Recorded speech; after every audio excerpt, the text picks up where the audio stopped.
we go. All right, that looks like it's working. Hey, Claude.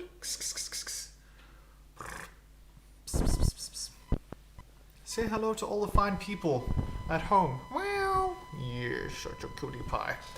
All right, welcome everyone to the stream today. Okay, bye-bye, Claude.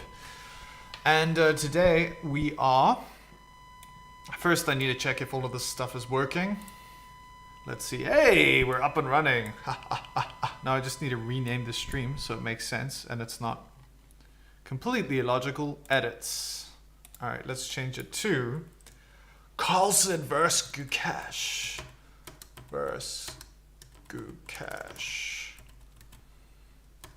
Live. Watch now.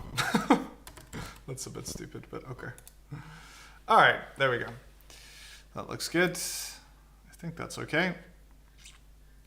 Let's see if this is coming through. Yep. Awesome. All right, everyone. So this is a little bit of a live stream analysis of today's game. It's still happening right now. This is the FIDE World Cup. And we've got Gukesh facing up Magnus Carlsen, former world champion.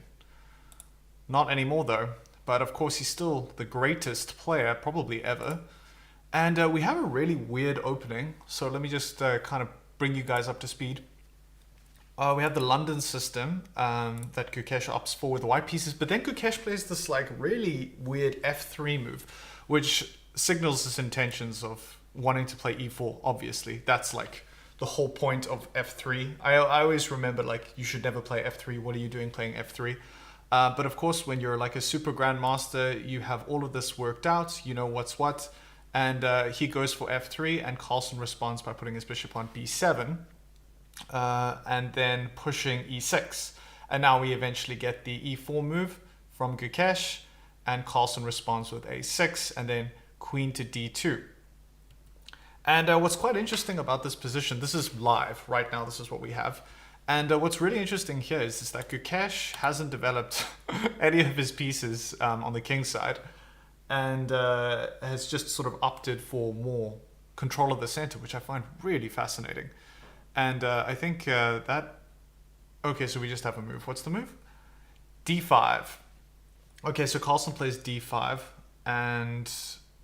I think this is also a very necessary move because it's trying to contain White's control of the center. You know, right now, White is in charge. He has complete control of the center. If there's any trades, he's going to end up with pawns on D4 and E4. And I think Carlsen just wants to sort of prevent White from having too much control. Of course, here you can push E5. I think this must be a move. But White can respond here with knight to D7. Okay, so you just move back, which, sorry, Black can respond with knight to D7, which I think is interesting. Black can always threaten to push C5 later, I'm sure. But I don't think Carlsen's going to play that. Okay, so we have castles. Gukesh castles, and now... Things are completely equal. The engine thinks that things are completely equal, but yeah, there's obviously problems for both sides. So the pro for being white in this position, you know, it's still very early days, but you've got control of the center with these 2 pawns, but your pieces are quite undeveloped. And also, this light square bishop, it doesn't really seem like it'll be super great in terms of, I mean, what are you going to do with this? I think, you know, bishop to D3 is definitely... a possibility, but developing both of these pieces, the options at least are sort of somewhat limited, and I think that's the downside of spending the time in the opening trying to take control of the center is, of course, there's always going to be a sacrifice, right? There's always going to be some part of the position that remains undeveloped when you get out of the opening, prioritizing taking control of the center. So as far as Carlsen goes, okay, so he has to think of how he's going to fight for the center, but, you know, he has some logical moves in terms of developing his knight and his bishop. I wonder if even bishop to b4 is a move. That's an option. And let's take a look at what the engine says. I think that'll be quite interesting. And we can see exactly some sort of more advanced lines. But right now everything is very equal, which is exactly what you'd expect. I mean, two super GMs. No one's going to make any blunders at this early stage. But of course, they're both going to be incredibly careful because, you know, you don't want to give up even the slightest advantage that could snowball later on. And Carlsen, even though, you know, he's an incredibly strong player, he knows that Gukesh is like one of the up-and-comers from the Indian faction. So he knows that he has to be ultra careful and ultra precise. It's not going to take any big risks, which you wouldn't expect him, especially in classical. It's very sort of like un-Carlsen-like. I think it's quite interesting, the difference between watching these players playing Blitz and watching them play classical is like hugely different. I mean, they're worlds apart, really. I just want to make sure the sound is still working. Yeah, up and running. Okay, let's see if any other moves. So Carlsen, one thing that's quite interesting here is that he spent a lot of time thinking about what he's going to do next. So Carlsen to move with the black pieces. Now the engine is suggesting here b5, and I think, that's quite an interesting move, b5. It is sort of offsetting white's control of the center by preparing almost a little bit of an attack on white's king, sort of maybe further down the road. But it creates a little bit of an imbalance where instead of contending for the center, black is saying, okay, cool, you can have the center for now, but I'm going to play b5 and I'm going to potentially start getting these pawns rolling towards the king at some point after I've developed my remaining minor pieces. And I think it's completely reasonable. Well, if the engine says so, it has to be completely reasonable. So after b5, then the engine says e takes d5. So releasing some of the tension in the center of the board. And then also this would allow other options in terms of developing pieces. It's not that you can't do that now, but it just feels a little safer. Okay, so let's see where we're at. Oh, this is analysis. We want to go back to moves. Okay, so we have castles, and Carlsen is still thinking. So this is what's really interesting here, is that Carlsen has given up 20 minutes thinking in this opening, and it is really move 7. I mean, this is a lot of time to spend. Of course, there is an increment. I think there's an increment. Yeah, there must be, because Gukesh is up, so... But the fact that Carlsen has spent so much time, it might indicate that he's a little bit out of prep. Just wanting to play as precisely as possible. So yeah, it's going to be really interesting to see what he plays. So the move that we're looking at is b5 here. I think that's interesting. Just want to see here. Okay, so we've got some footage above my camera of the game right now. Yeah, so I think this is live from Azerbaijan. I hope that's how you say it. I'm just going to close the door. I'll be back in 1 second. We'll get back to the game.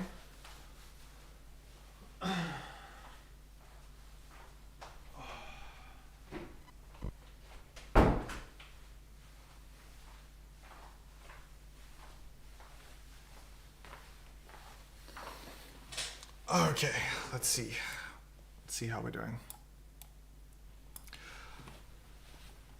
Great. Okay, so let's jump back into the swing of things. So the first thing that we looked at was, in this position, Carlsen possibly playing b5, which is an option. We said b5 and then e takes d, and then knight takes d5.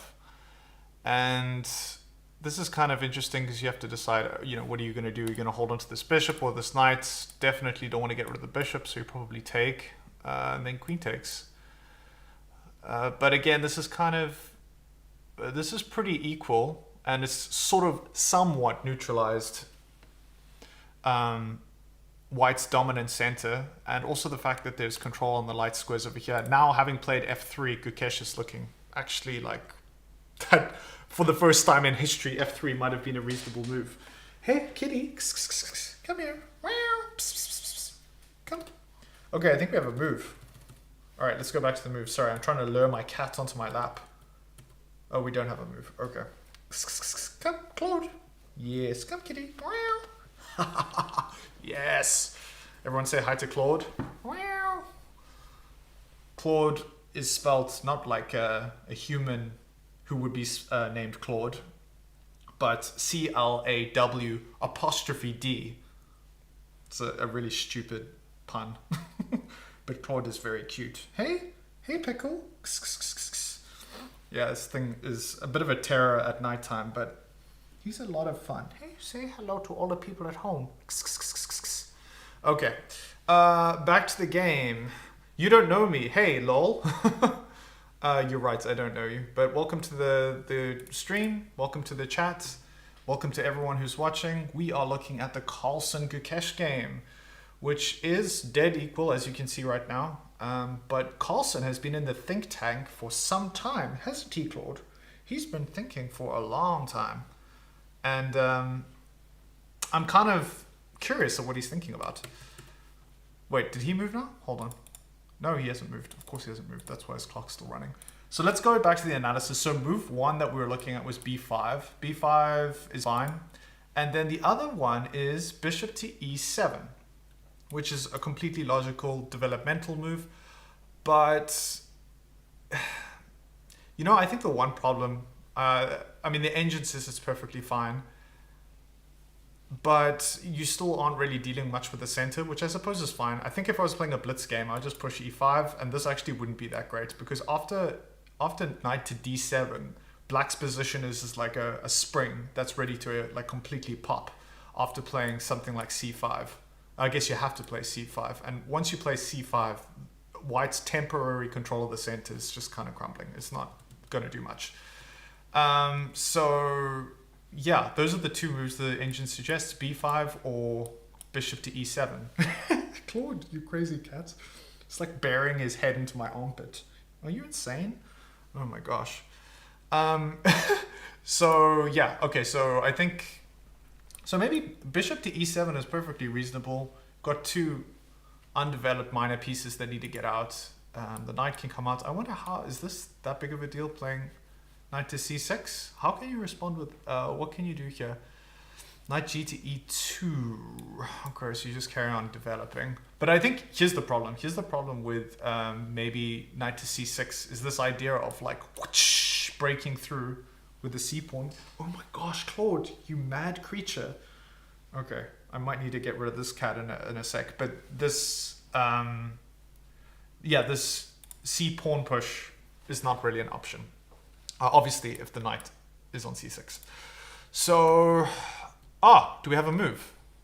No, we don't. Yes, we do. Yes, we do. Okay. Wow, Carlsen goes for bishop to b4. And I actually thought of this initially, but then I saw the engine didn't suggest it. But you know, Carlsen is kind of not interested too much in what the engine has to say. But here, what's kind of interesting is now e5 is possible. And that I don't get. So let's see if we can figure this out. e5 now. Carlsen plays e5. And we have, Gukesh plays e5. And now maybe Carlsen has to retreat. And I think maybe this was still possible. But now queen to e1. Huh. I mean, what kind of move is that? What happens if I play queen to e1 and then black just whoosh, busts open in the center? Is this really that bad? Queen to g3. And now you're kind of creating a bit of a counterattack. And because of black's lack of development, black was always considering, I suppose, castling kingside. And now that's not really an option. and you've got all these pieces that are undeveloped, and maybe the king safety becomes a little bit of an issue. There might be some tactics, probably not actually, but it's a consideration when you're playing a classical game. King safety is like as high a priority as anything, probably even more than any attacking chances. You want to make sure that you're not getting into any issues early on. But okay, so here, let's see what else the engine suggests. E5 is really the big move. I mean, which I find kind of interesting. But as we looked at it a second ago, the idea is the queen is gonna come to G3, and now the C5 move is maybe less effective because of that. I find that very interesting. I still don't quite understand it, but I do find it really interesting. Okay, so this is the move that Gukesh needs to go for. He needs to play E5. He needs to play E5 after Carlsen has played bishop to B4. That's the deal. The footage that you're seeing is not from this game. It's footage that I am using from the Chess24 site, and it's kind of jumping around to different games that are active right now. So this is obviously one of several games. We also have the Prague game. Prague's playing Arjun, and the Dominguez Perez Linear, he's playing Caruana. And I think there is one other game that I don't have up. But obviously we're focusing on the Carlsen Gukesh game because this is kind of like probably the most interesting one out of the lots. And in fact, it has proven to be quite interesting. A little bit of a recap. If we wind back, Gukesh going for the London, and then here we have this interesting F3 move. I swear, if you had to ask me how many times I ever played F3 in this position with the white pieces, I'd tell you never. That old saying that you shouldn't play F3 because it kind of weakens the squares around your king. But you know, we aren't super grandmasters like Gukesh is. He knows what he's doing. And hey kitty. Oh, I need to let Claude out. But anyway, he goes for controlling the center, and then Carlsen plays bishop to B4. And the engine says here that E5 is the next move. Let me just let Claudical escape. Hey pumpkin. Wow. Okay. Oh, sorry. Whoops. Oh man. That cat is so cute. Very, very cute creature. Okay. All right, we're back. We're back in business.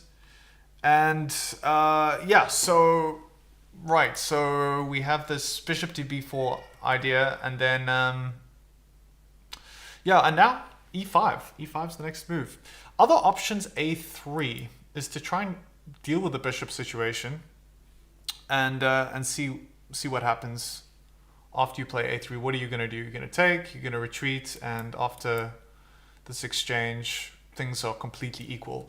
But things are not equal if Gukesh can find E5. If he can play E5 and realize that E5, after the knight retreats, the risk of black completely prizing open the position is less of an issue than it seemed a moment ago. And that is because the queen can find a home on G3. And this allows a counterattack. So while black is going on the offensive on this side and trying to open up the position, white actually has the opportunity. But it's a very obscure way of developing it. And to me, it's kind of counterintuitive. I mean, this idea feels quite slow, but it's actually pretty effective in replacing the queen on G3. So certainly a lot of food for thought in this game. And it will be interesting to see how Gukesh deals with this. Carlsen just spent, a huge chunk of time looking at this move. I mean, nearly 24 minutes? 24 minutes on the clock on move 7, going into move 8, and now Gukesh is obviously it's his turn to think and decide what he's going to do. But I mean, Carlsen really has burned a huge amount of time, and you can imagine if this game ends up going or getting complicated at any point. Carlsen just doesn't have the same amount of time to deal with any future complications as Gukesh does. But I mean, already here, Gukesh has a decision. And truth be told, I don't think he's going to play this e5 move. I could be wrong. But I mean, what else are his options? You could play a3 and then exchange, but this doesn't seem all that great. Other options, I mean, you want to develop these pieces, right? You want to try and get the light square bishop out or the knight out, but it feels a little bit risky. For example, playing something like bishop to d3. Immediately you're going to be on the back foot because now your opponent can play c5.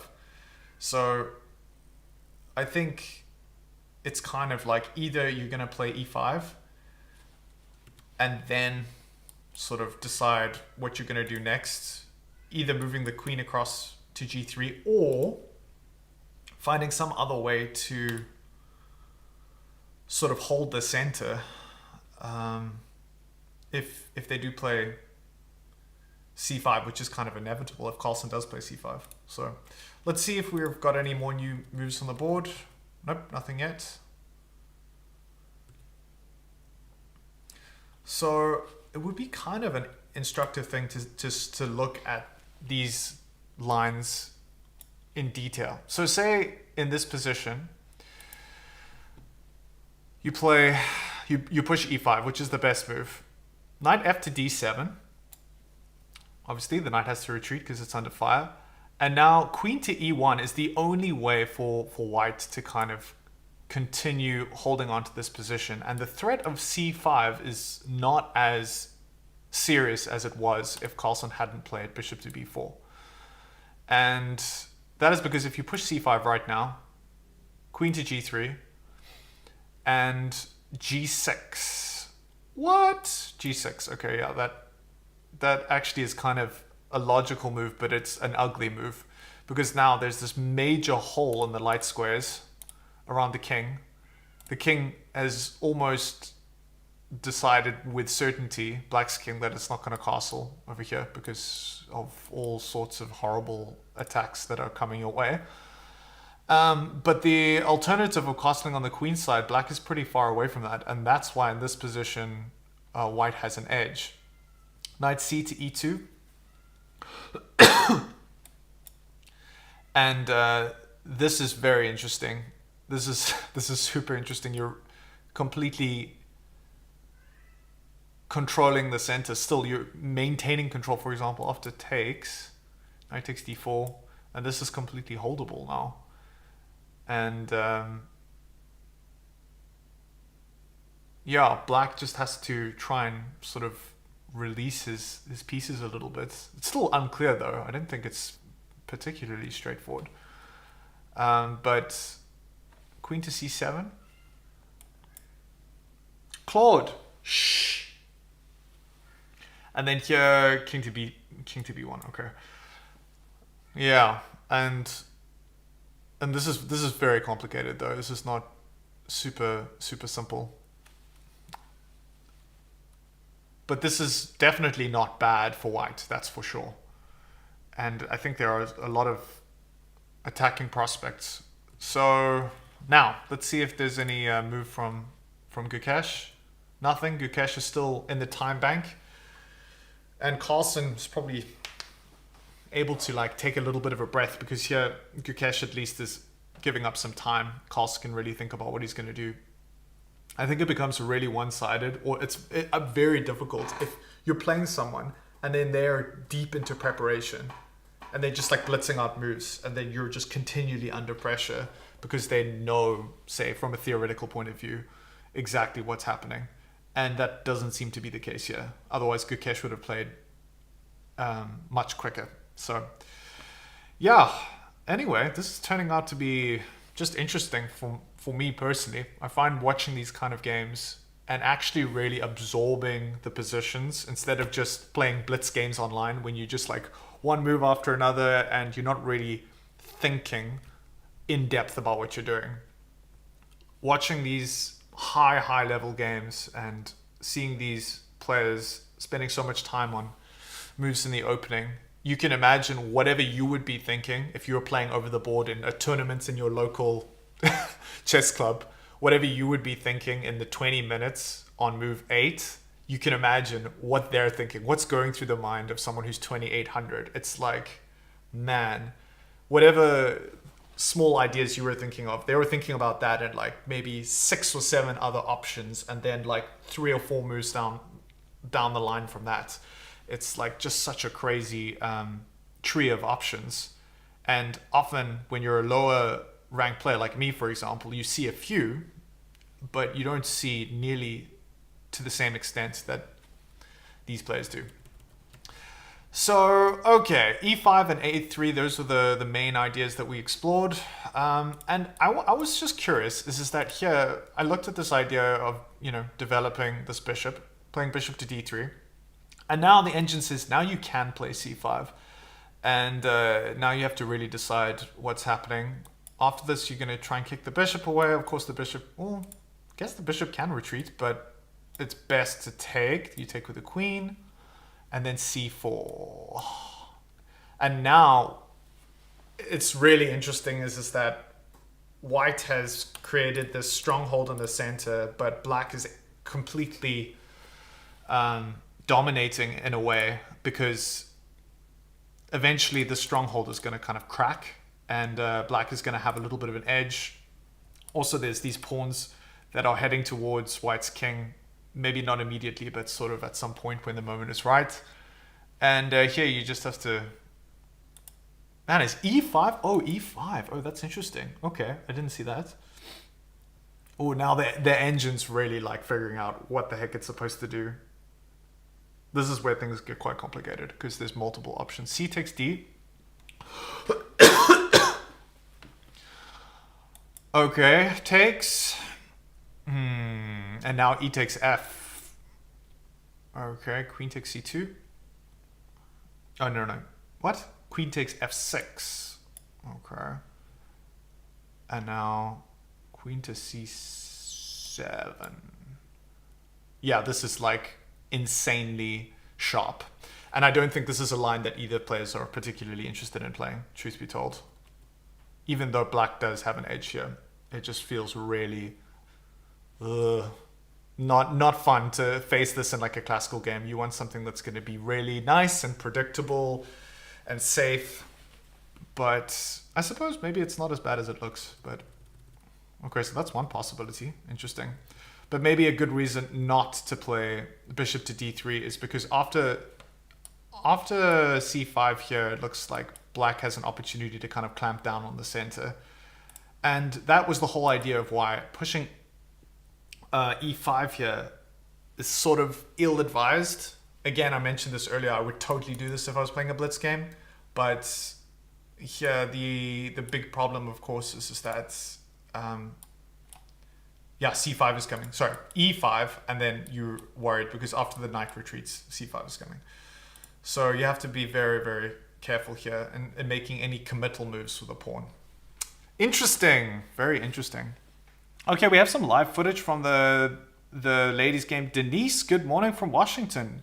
Denise, good morning to you too. Guys, let me know, and gals, let me know where you're from. I would love to interact with you. I wonder if, can I just chat in this thing here? Hey, nice, that's cool. Yeah, let me know where you're from. I do have some footage here. This is footage from the World Cup right now. Of course, it's showing all of the games, so it's not always going to be focusing on the Gukesh Carlsen game, but I'm primarily going to be looking at that. But out of interest, we can quickly jump around while we're waiting for the move to come. Let's take a look at some of the other games. We have, let's see here, Prague versus Arjun, and this is also turning into quite a duel. It's still pretty even, but yeah, I don't see any like particular weaknesses in either player, which is probably good news for both of them. They're very evenly ranked, both just over 2,700, and I think after Prague, picking up that legendary win over Hikaru. He's not going to be just sitting back and taking it easy against any of his opponents. I was looking at the elo difference between Prague and Hikaru. Hikaru is still second in the world. And the fact that Prague, on his 18th birthday, was able to pick up that scalp is very, very impressive. I mean, Hikaru, I think, makes a big thing about not being a professional chess player anymore. Oh, he just streams, but he still is the second best player in the world. And to be able to beat him in a classical game is really quite something. So I think Arjun's got his work cut out for him playing against Prague with the white pieces. So here the engine is suggesting who's to move. Oh, it's black to move. So we have a takes b3, and then you probably just take back with the a pawn. And yeah, so black has the a file, sort of long term. But that isn't particularly meaningful right now. Let's see.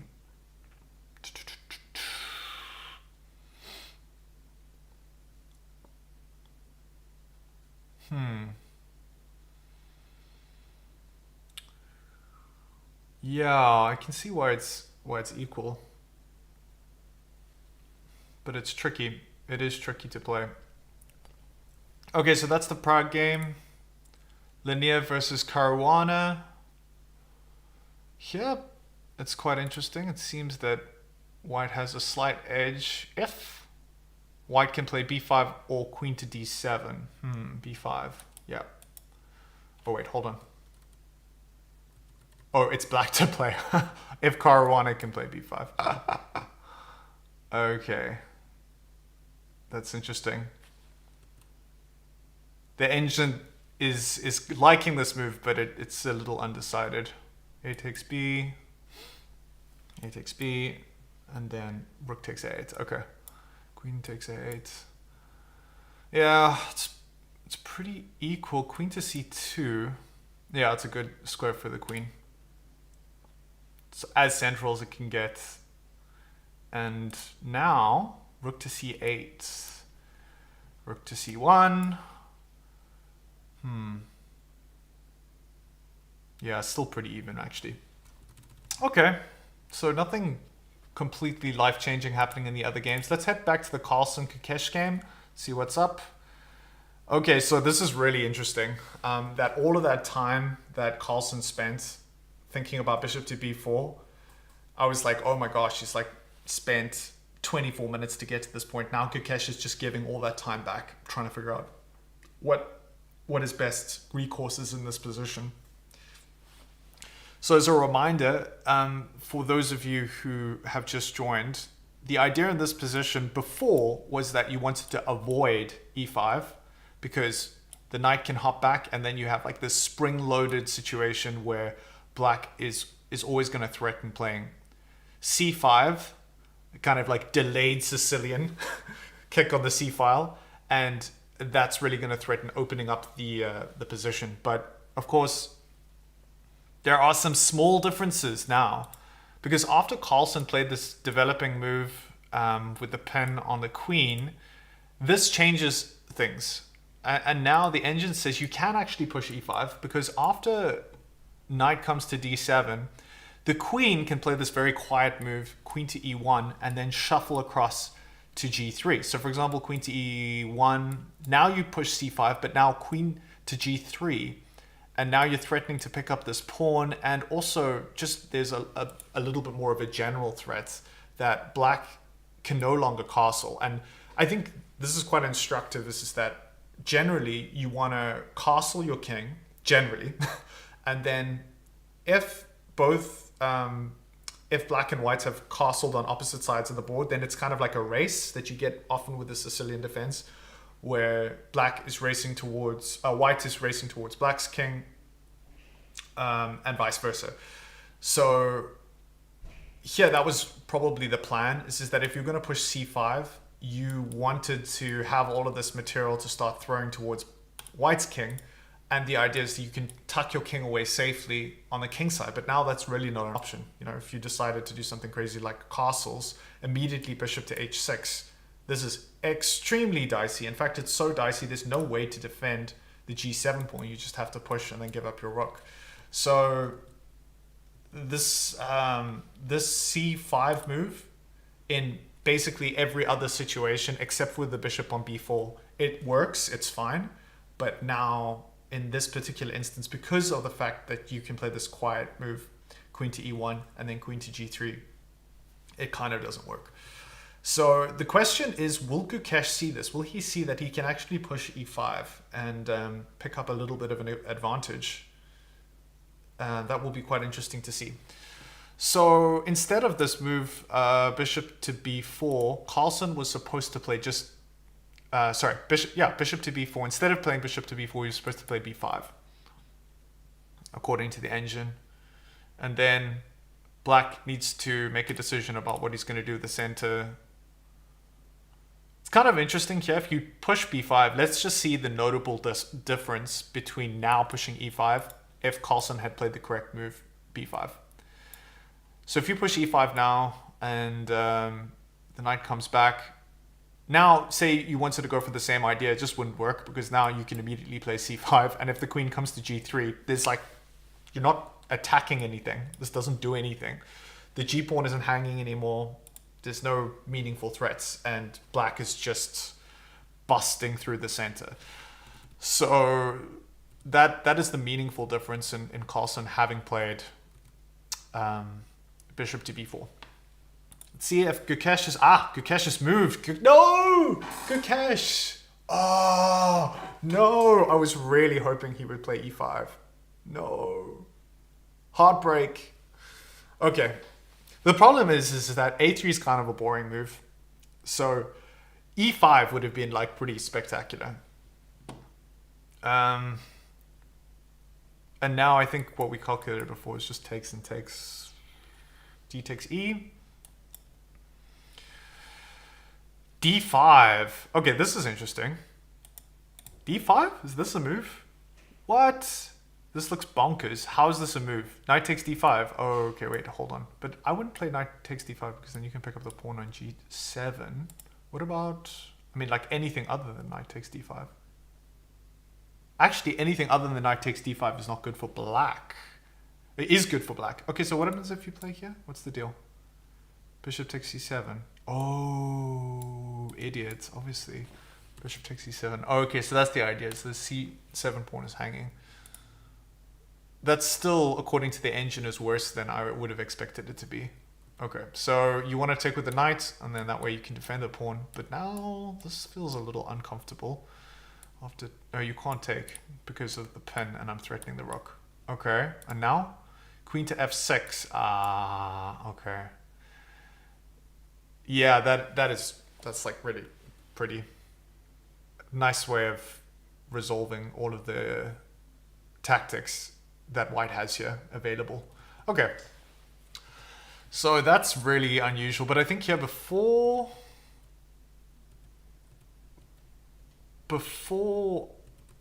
okay, a3 before takes, is there anything else? No, you just gotta take. D takes c. Oh, d takes c is actually a move.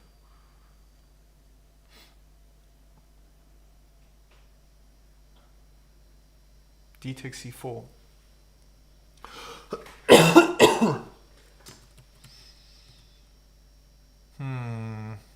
That is very interesting. Oh wait, has he moved yet? Hold on, let me just update things. Okay, so nothing yet from Carlsen. I'm sure Carlsen spent a fair amount of time expecting that Gukesh, after he played a3, he had some kind of idea of what was going to happen. But it is like quite a weird move to spend a long time thinking about. It is very possible he was thinking about e5 this whole time to see if he could make e5 work, but then maybe this is a very subtle idea to try and find at all. I would never have found this move. It's actually a very engine type move. Like if I was playing someone in a blitz game and I saw them play queen to e1 and then queen to flip in g3, I would be like, yeah, right. Okay, so he takes. All right, which is kind of what we expected. Queen takes c3. Really don't want to take with the b pawn. This would be very, very bad. Because of course, the a3 pawn is going to be a huge target and you're going to just have doubled pawns. It's just completely unnecessary. So here it's interesting. After queen takes c3, the thing that I missed earlier when I was going through the analysis is now this pawn over here on c7 is hanging. And you have to figure out exactly how you're going to deal with that. What's quite interesting here is the engine says that it's actually better just to ignore for the time being. And this d5 idea is still happening. Just sacrifice the pawn because you're still threatening to take on c7. And the same, this is kind of a, I think this isn't exactly the same, or is it? Maybe it is exactly the same. Here you can take with the knight because the knight defends, and then after you take over here, then the queen comes to f6. So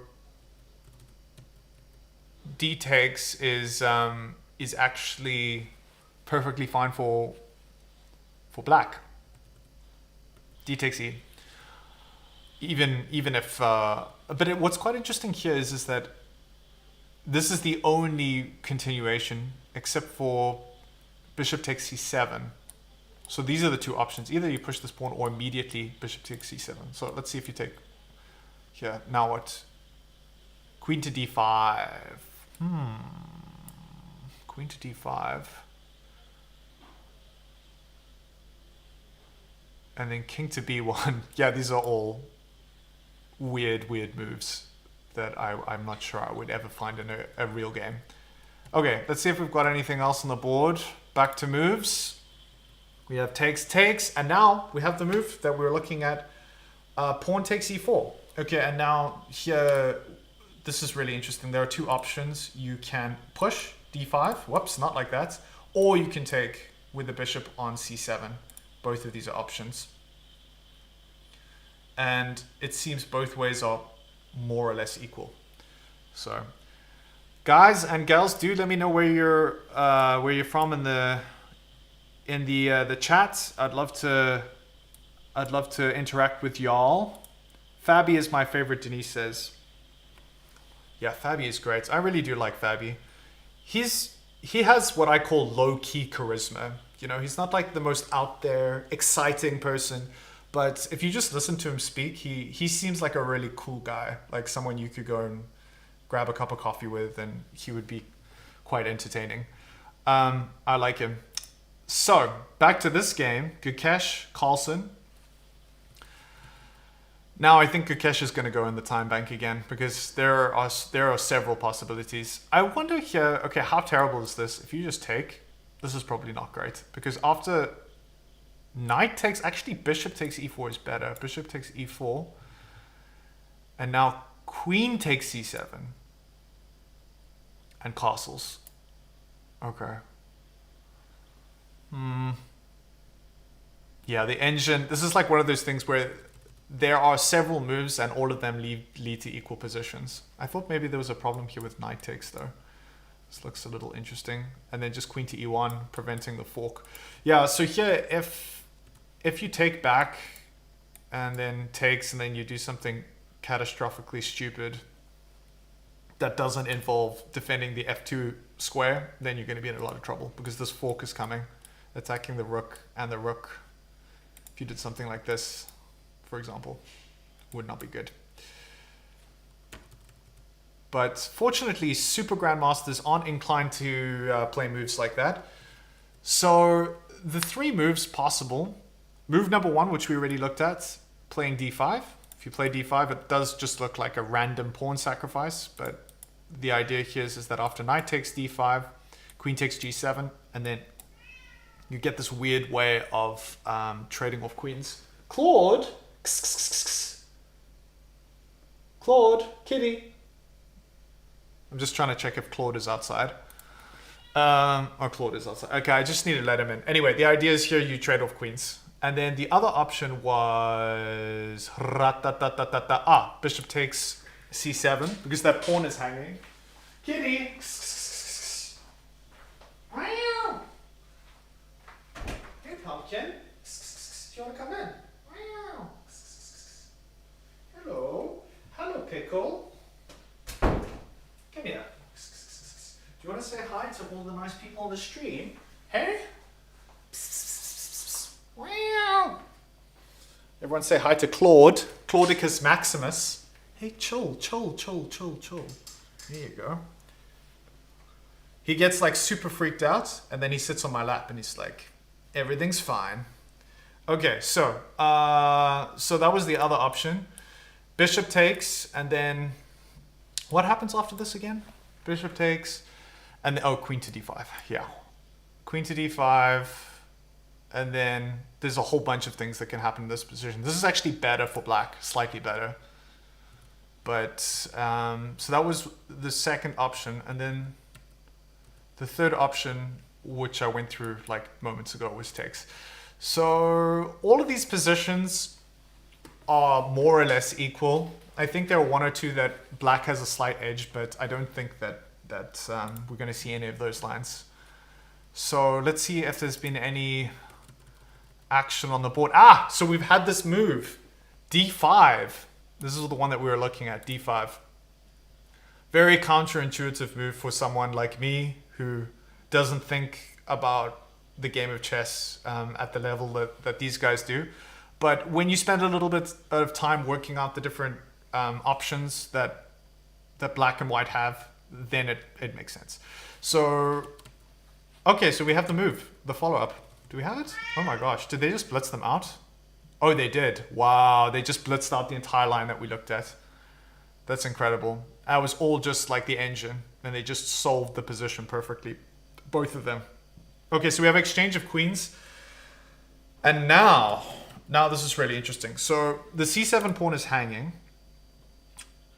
And also black is threatening to take on f3. What else is going on here? The engine thinks this is completely equal, by the way. So let's look at the analysis a little bit. So the first option here is white to play. Let's take a look at the most obvious move. Takes on... Shh! Claude, what's up? This is the problem. Claude, I let him in, and then he immediately starts complaining. I'm just going to leave the door open. Sorry, guys. Give me a sec. Claudical, hey, what's up? I let you in, and now you want to leave? Okay, I'm just going to leave it slightly ajar. Hey? Alright. Okay. Alright, Claude has gone off to meet his maker. No, hopefully not meet his maker.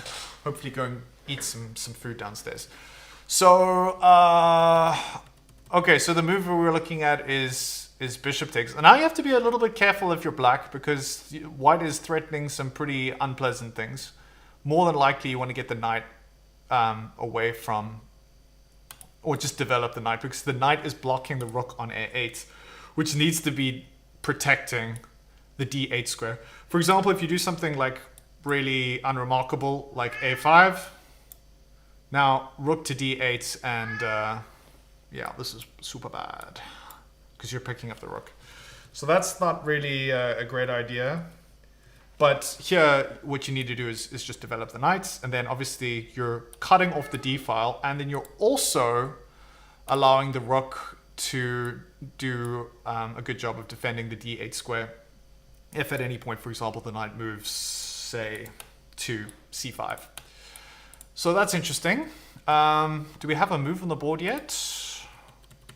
No, we don't. Okay, so I think here, what else could white be thinking about? B takes c.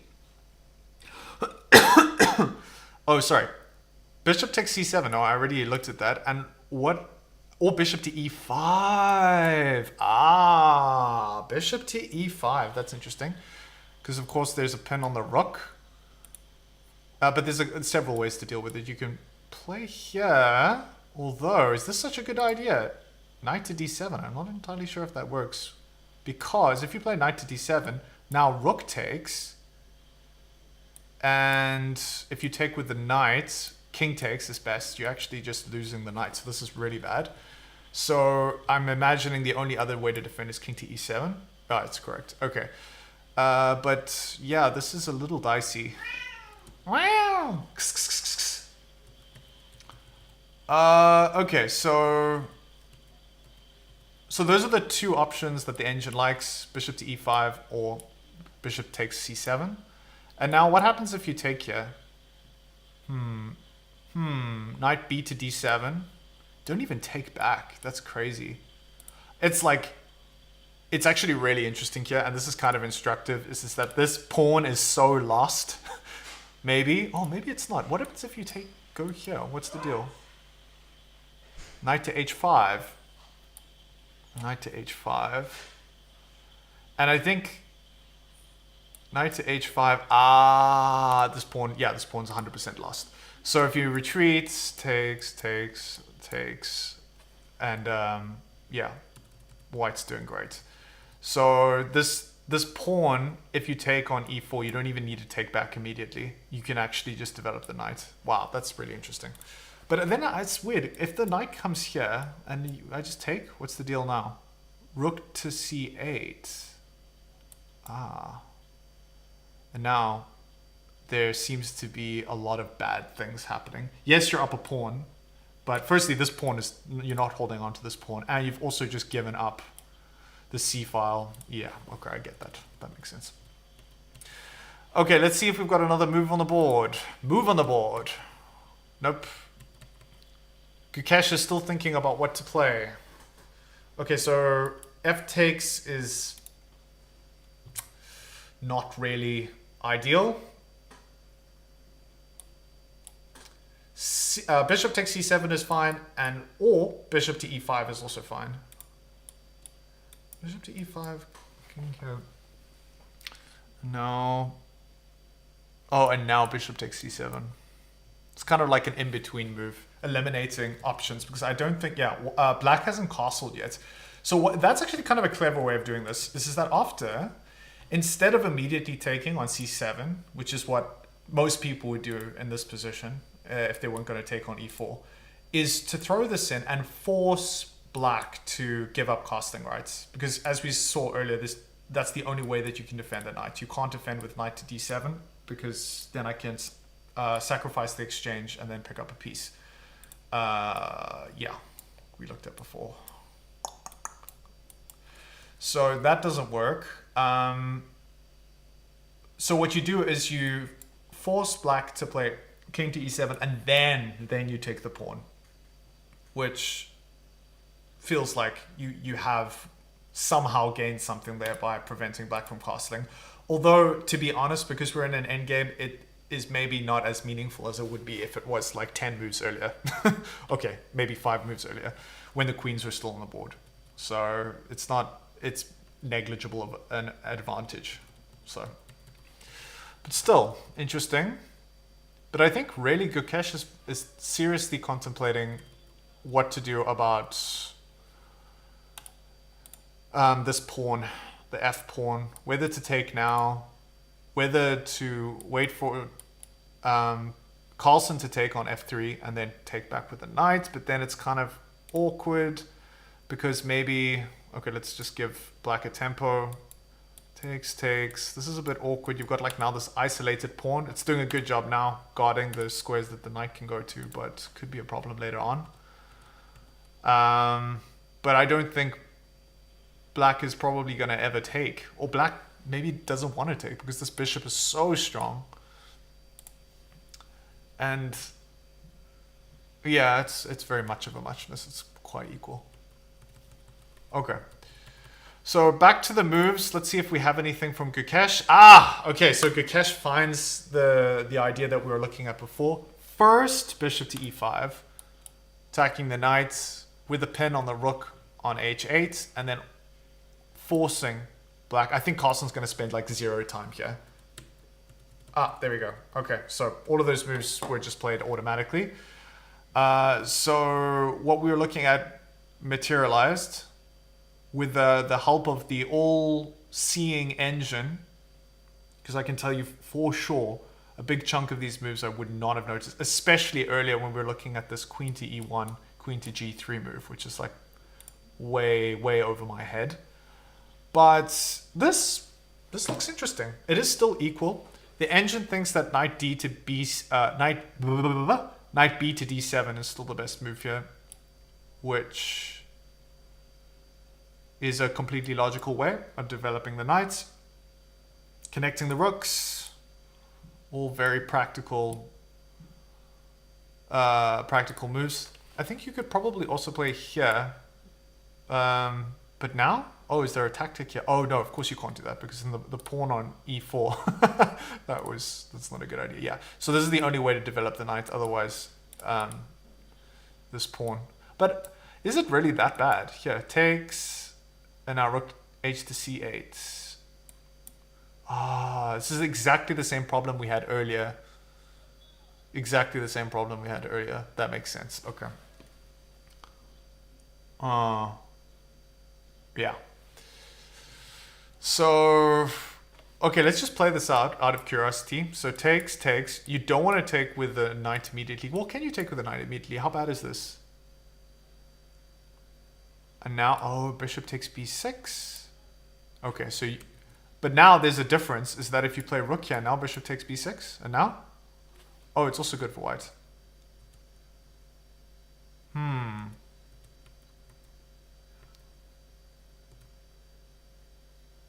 Oh, okay.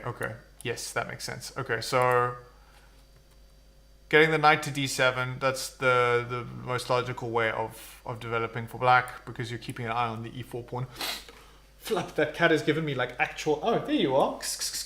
That cat has given me like proper allergies. Come here. Hey, Claude. Hello, Claudical. Yes, Claude. Claude, come watch the chess. You'll love this. I think cats really do like chess. You know, I'm yet to confirm that theory, but I think if they were smart enough, they would love chess. Wouldn't you? They've got such analytical minds, you know, when they're hunting and whatnot. They're very strategic. Okay, so what's going on here? Let's go back to the game and see what's what. Okay, so we have this move, knight to d7, which, man, it seems like there've been 3 or 4 moves in a row where we have just straight up engine moves, and it just shows you how razor sharp these guys' instincts are when it comes to playing accurately, not making any missteps, which, if you've been watching the stream, I would have done probably a dozen times by now. Hey, Claude. Hey, monkey. So now the question is, what's next? Bishop to g3. What? Bishop to g3. So just retreating the bishop all the way back. I was actually thinking, like, what about check? Is this that bad? King to e8. King moves back. I just feel like this bishop is kind of doing quite a decent job here on d6, but this isn't one of the recommendations from the engine. I'm not sure why. But I like it. I like bishop to d6. Definitely doesn't make the position any worse. So here, after bishop to g3, then rook a to c8. And this seems to be like a theme in many of the variations that we looked at. There's an open file. Black wants to take control of the open file and is not even too concerned about this tension with these 2 pawns facing off. Just wants to take control of the c file immediately. After rook to c8, now you can capture, and then the engine doesn't decide which one is best. It's kind of thinking both of them are pretty much fine, and whichever way you take, now the position is like very, very equal. Black's king is a little bit more exposed, especially with the light square bishop on the board, but because the queen's off the board, and the engine seems to think that it's not a big deal. Also now, this check on d6 is no longer available because the knight is on e4. So play a check here. I don't think it really does anything. Check. Okay, just play f6. Yeah. So that's interesting. This is actually quite a nice position because just from my perspective, looking at all of the engine moves, it's like quite difficult to screw up. If I was playing this over the board, a lot of the moves are just equal. And it's so funny, like in chess, sometimes you'll be doing an analysis of a game, especially in blitz games, where the positions are very sharp and things can turn very quickly. But sometimes I find it really, really interesting is that when you're playing those games, that it's like either one move wins you the game, or if you play something slightly different, you just lose. And those games can be incredibly difficult to try and figure out what's happening, especially when you have like minutes on the clock.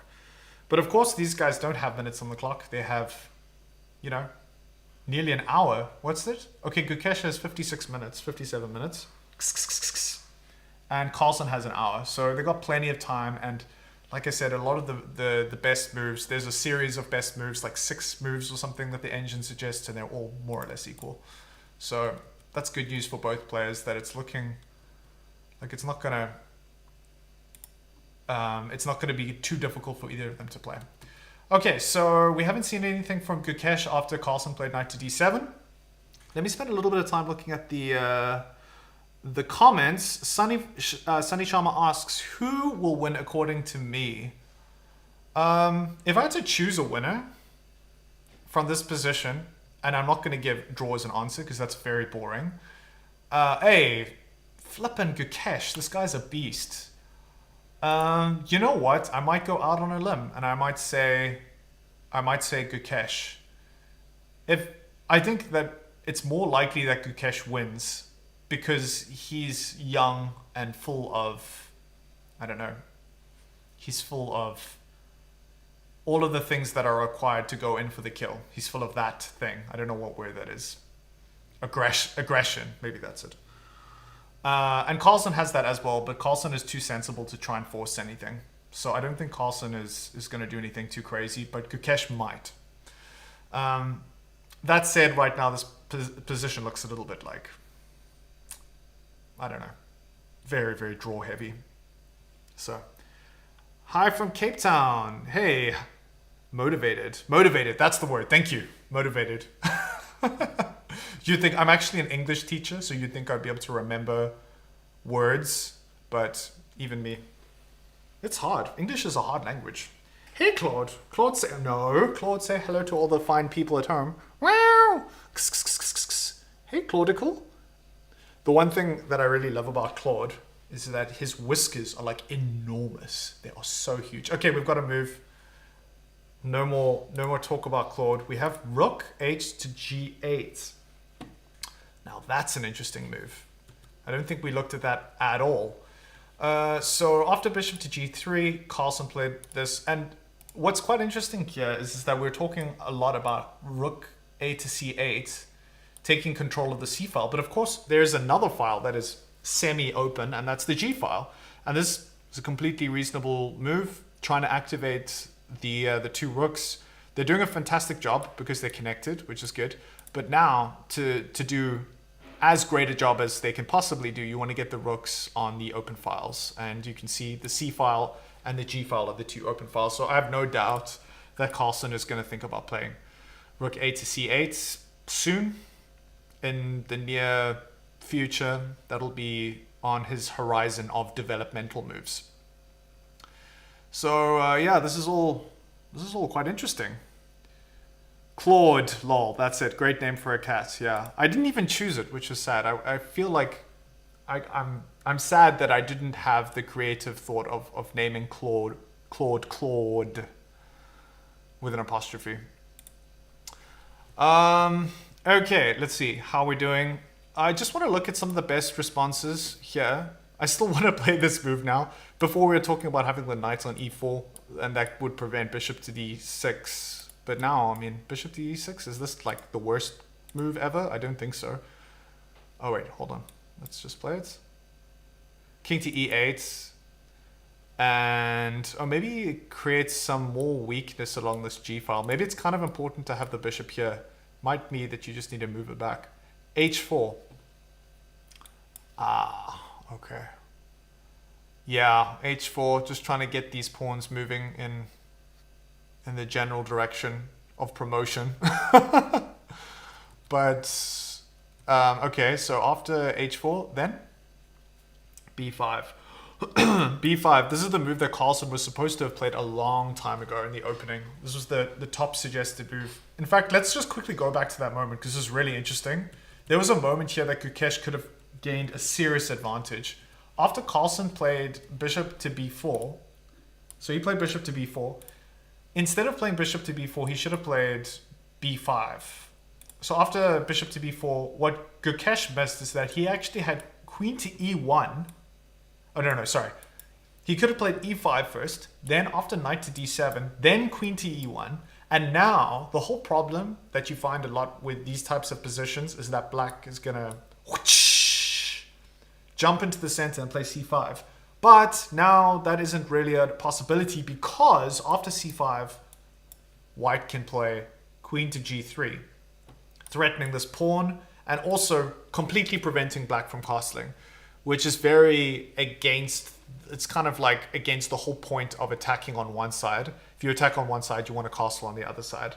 And now you can't castle on the king side because after this, we spoke about how you can play bishop to h6, threatening mate in 1, and then you have to give up the rook because there's no way of defending the g7 square. So Gukesh missed this though, and I was a little bit surprised that he missed this. Instead of playing this e5 move, he just kicked the bishop away, and that kind of, I was really hoping he played e5 because that would have created a super interesting game. So anyway, all this was a sidetrack when I said that Carlsen was supposed to play in this position b5, which was quite a tricky move to find. It's very difficult to justify any pawn moves when you have, you know, a bunch of pieces that are undeveloped. You want to try and develop them, and that's why I think from a practical developmental sense, playing bishop to b4 is something that makes sense. But yeah, the engines were suggesting b5. Anyway, so eventually, let's see what happened with the moves. Going back to the game, we get the exchange of queens, and now Carlsen has played this rook h8 to g8, and yeah, we have a completely equal position. So now the engine is suggesting bishop to h4. Oh, I actually did look at this briefly before. Bishop to h4, highlighting that the king is not on a particularly great square here. And then king to f8. Wow. King to f8. And the knights are doing a great job protecting each other, even though they're both being attacked. This is a good thing to remember if you're playing chess and you see, oh, my knight's attacked. But if they're in like this locked position where they're supporting each other, it doesn't make any difference. You can just leave them there indefinitely until they get attacked more than once. Okay, so let's continue this line. King to f8, and now f takes e, and then bishop takes. And yeah, what's really, really weird about this position is that still white's pieces are undeveloped. The knight is still sitting on the first rank and the bishop is still sitting on the first rank, which is weird. And despite that, it's still an equal position. Black is just not threatening anything. Okay, yes, I think you still want to play rook to c8 at some point, but you've got plenty of time to deal with that if you have the white pieces, if you're Gukesh in this position. So all very interesting. And okay, let's answer some questions. Manpreet Singh asks, which webcam do you use? Okay, Manpreet, I'm going to show you. I've got a nice camera for my webcam. I'm going to show you the trash webcam though. I do this with my students when I'm teaching online. Hold on, let me just turn off the sun. Let me just dial down the sun a little. Where's my camera? Here. Okay. This is my nice camera. This is the trash camera. That's actually not even that bad. This is my laptop's camera. And then this is the nice camera. I use this one for teaching so that my students can see every pore on my face and every pimple when my skin's not doing too good. I'm sure they appreciate it. I hope you do too. Okay, let's see what's happening. Something happened? Did I miss something? Ah, okay, cool. We have a move. We have a move.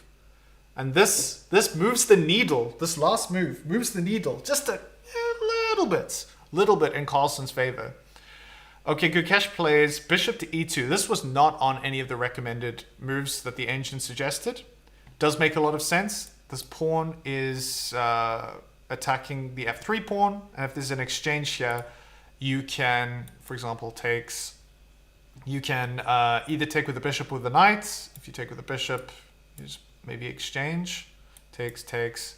And now it does illustrate why it's important that the bishop is on g3. Is because if this exchange ever took place, my idea of throwing in a check over here, now the g2 square is hanging. So it's quite useful actually having the bishop over here. And I guess it's possible that you can throw in a check and then play g3. But if this exchange took place, the one that we just saw, and the bishop was over here, and say the king was on e8 or somewhere, then yeah, the g2 pawn would become a bit of a target. So the other option is taking with the knight, which I think is also reasonable. But yeah, we're going to have the same thing where the rook's coming to c8, trying to put pressure on the c2 pawn. Maybe even at some point, black has ideas of playing bishop to e4, really trying to threaten this, but it's really nothing super meaningful at this point. It's going to take one of these players, these very, very strong players, to blunder catastrophically in order for this position to end in something other than a draw. It's not impossible, but it's quite likely that you'd expect that this ended in a draw. Let's see if Carlsen has responded to the bishop to e2 move. Looking at the clock, Carlsen's got 57 minutes on the clock and Gukesh has 50 minutes on the clock. So they're both pretty healthy when it comes to time.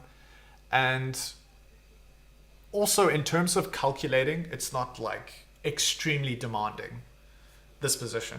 You know, sometimes you find yourself in like a middle game where everything is like, it's just a huge mess. I played a standard game yesterday, and I mean, it was a 15-minute game with a 10-second increment, and it got to like this one critical point where it was right in the middle of the game, and there was so much tension in the center where all of the pieces are fighting for space or attacking each other. And in those kind of positions, there are so many possibilities that it becomes incredibly, incredibly difficult to calculate every possible line. And sometimes all you need to do is find one extra move for the line to become reasonable. And often what will happen is that you'll try and calculate within reason, considering that you're playing a 15-minute game. You'll spend even 5 or 6 minutes on a very important moment in the game. And then you'll go back to that moment, and then the engine was like, oh, actually this way that you calculated 5 or 6 moves ahead, if you carried on going, you would have actually seen that it worked. Anyway, that wasn't the case in my game. I ended up losing that one. But it was very, very demanding in terms of calculation. And this kind of game right now, especially with the queens off the board, doesn't require too much. But I think it's still important to spend as much time as you can trying to find any small edge that could help. So yeah, it'll be interesting to see exactly how Carlsen responds. Oh, sorry, wrong one. I'm just trying to get rid of this noise. There's a whole bunch of... Oh, they're not showing footage right now. Okay, we'll circle back in 3 minutes. There's a break right now. That's the footage that I've been showing in the top right-hand corner, if you're watching. I'm using that from Chess24's channel, so I will give them credits, I'm sure, at some points in the description below. But yeah, if you see that footage come and going, it's just because I've cropped out part of the footage of Carlsen and Gukesh, and then all of the footage of the other games that are being played in the World Cup right now. Okay, so let's spend a little bit of time looking at... Oh wait, we have a move. Carlsen played... What? King to e8. Okay. So that's interesting. That's very interesting. He played king to e8.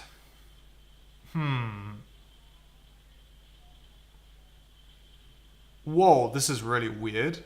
Is this an actual suggestion? Rook to d2. Whoa. What? How's that a move? Rook to d2? This is the weirdest suggestion I've ever seen. I guess it's not a suggestion, that's what the engine thinks, but Oh, surely that can't be right. I don't think I would play that move in a million years. So yeah, it's kind of interesting. Is that Carlsen is sort of preempting the bishop to d6 move, attacking the king on e7. Now the king is no longer under threat there. Maybe he's like, okay, if you want to play bishop to d6, I'm going to move away so that at least there are no checks. I don't think it makes all that much of a difference, but it's something to consider. And now let's take a look at the second suggestion, which makes a little bit more sense to me personally, which is knight to h3. So knight to h3 is finally allowing the last undeveloped piece to escape. As we were mentioning, I mean, it's like move 15, 16. Yeah, move 15. Yeah, we are still sitting with these two minor pieces undeveloped. And I think Gukesh realized this. Look, if he's going to create any chances at winning this game, it's not going to be by having these pieces sitting on the first rank completely passive. He needs to get them out. So very instructive for all of us if you're a beginner. Sometimes you play a game of chess and you want to develop your pieces and you know that you should develop your pieces, but sometimes if the game is very sharp and there are some tactics involved, you just don't get the chance. You have to respond to higher threats. And sometimes not getting checkmated or not losing material, that's going to trump development at points. And you have to push the development down the road, which is exactly what Gukesh has done. And you can see in this instance, it's been fine. Hasn't completely ruined his position at all. And if anything, it's equal. So here, after playing something like knight to h3, which I think is a completely reasonable move, we have knight to h5, attacking the bishop. And now you want to move this bishop, and we get this move bishop to d6. And here, you know, Carlsen sort of preemptively moved his king to e8, avoiding the check, which I don't know if it was good or bad. I mean, does it really make a difference if you're going to move there? I'm almost of the opinion that I'm only going to move unless my opponent forces me to. So I would leave the king on e7 until someone, you know, forces me to make a decision. But yeah, this is one way or another, this is a good place for the bishop to be placed on d6. And then you'd expect, what's going on here? Oh, rook takes. Okay, this is very interesting. And this is still equal. Now let's see why rook takes is still equal, even though Carlsen in this position would be up a pawn. Because you can have rook h to g1. Okay. Oh, so cool. Giving up the bishop. Okay, if you take the bishop though, guess what? You're in a world of hurts. Now, rook takes f7 check. Not trading off. Okay, so yeah, this is, you know, they say a poisoned pawn. If you take the pawn, it's not going to be good for you. This is a poisoned bishop. Well, this is kind of cool. These are some tactics. This game has been really missing tactics, so this is nice to actually see a few of these. That's quite cool. This is like a move that if you're playing a bullet game or a blitz game, I would totally fall for this. If I played something like rook h to g1, you'd be like, you'd totally snap up the bishop and then your life would be ruined after your opponent played rook to g8. Okay, that's kind of funny. So let's see, but there's a way to equalize here. So just rook takes g1, rook takes, and now there's a few knight moves. Okay, what's going on here? Oh, I see. Is it this? Or you could also play with the other knight. More logical. Yeah. So just retreating with the knights, keeping an eye on the g8 square, which was a big issue. And now, but black is still up material here, which is interesting. But it seems that even though black's up material, white has some compensation. I mean, you're not going to gain it back this way, I don't think. Or maybe you can. Let's see. Knight to g5. Knight to g5. And now you're threatening to pick up this pawn. E takes f. Okay, then you just exchange. And now it's not equal, but you know, this bishop is doing doing a good job over here, and yeah, the engine seems to evaluate this as more or less equal. Okay, black has a slight edge here. That's what it's saying, which makes sense considering black's upper pawn. Okay, so this is certainly something for Carlsen to consider. Let's just head up to live so we can see exactly what's happening. Okay, so Carlsen has played this king to e8 move. We already saw that. Okay, we've just got to move. Gukesh plays f takes e4. Let's see if we can get some. Let's see if we can get some live footage from the game. Just give me 1 sec, guys. I'm going to try and pull up some live footage so we can make this look a little bit more like that the game is actually happening and I'm not just making random moves on a board. Where are we?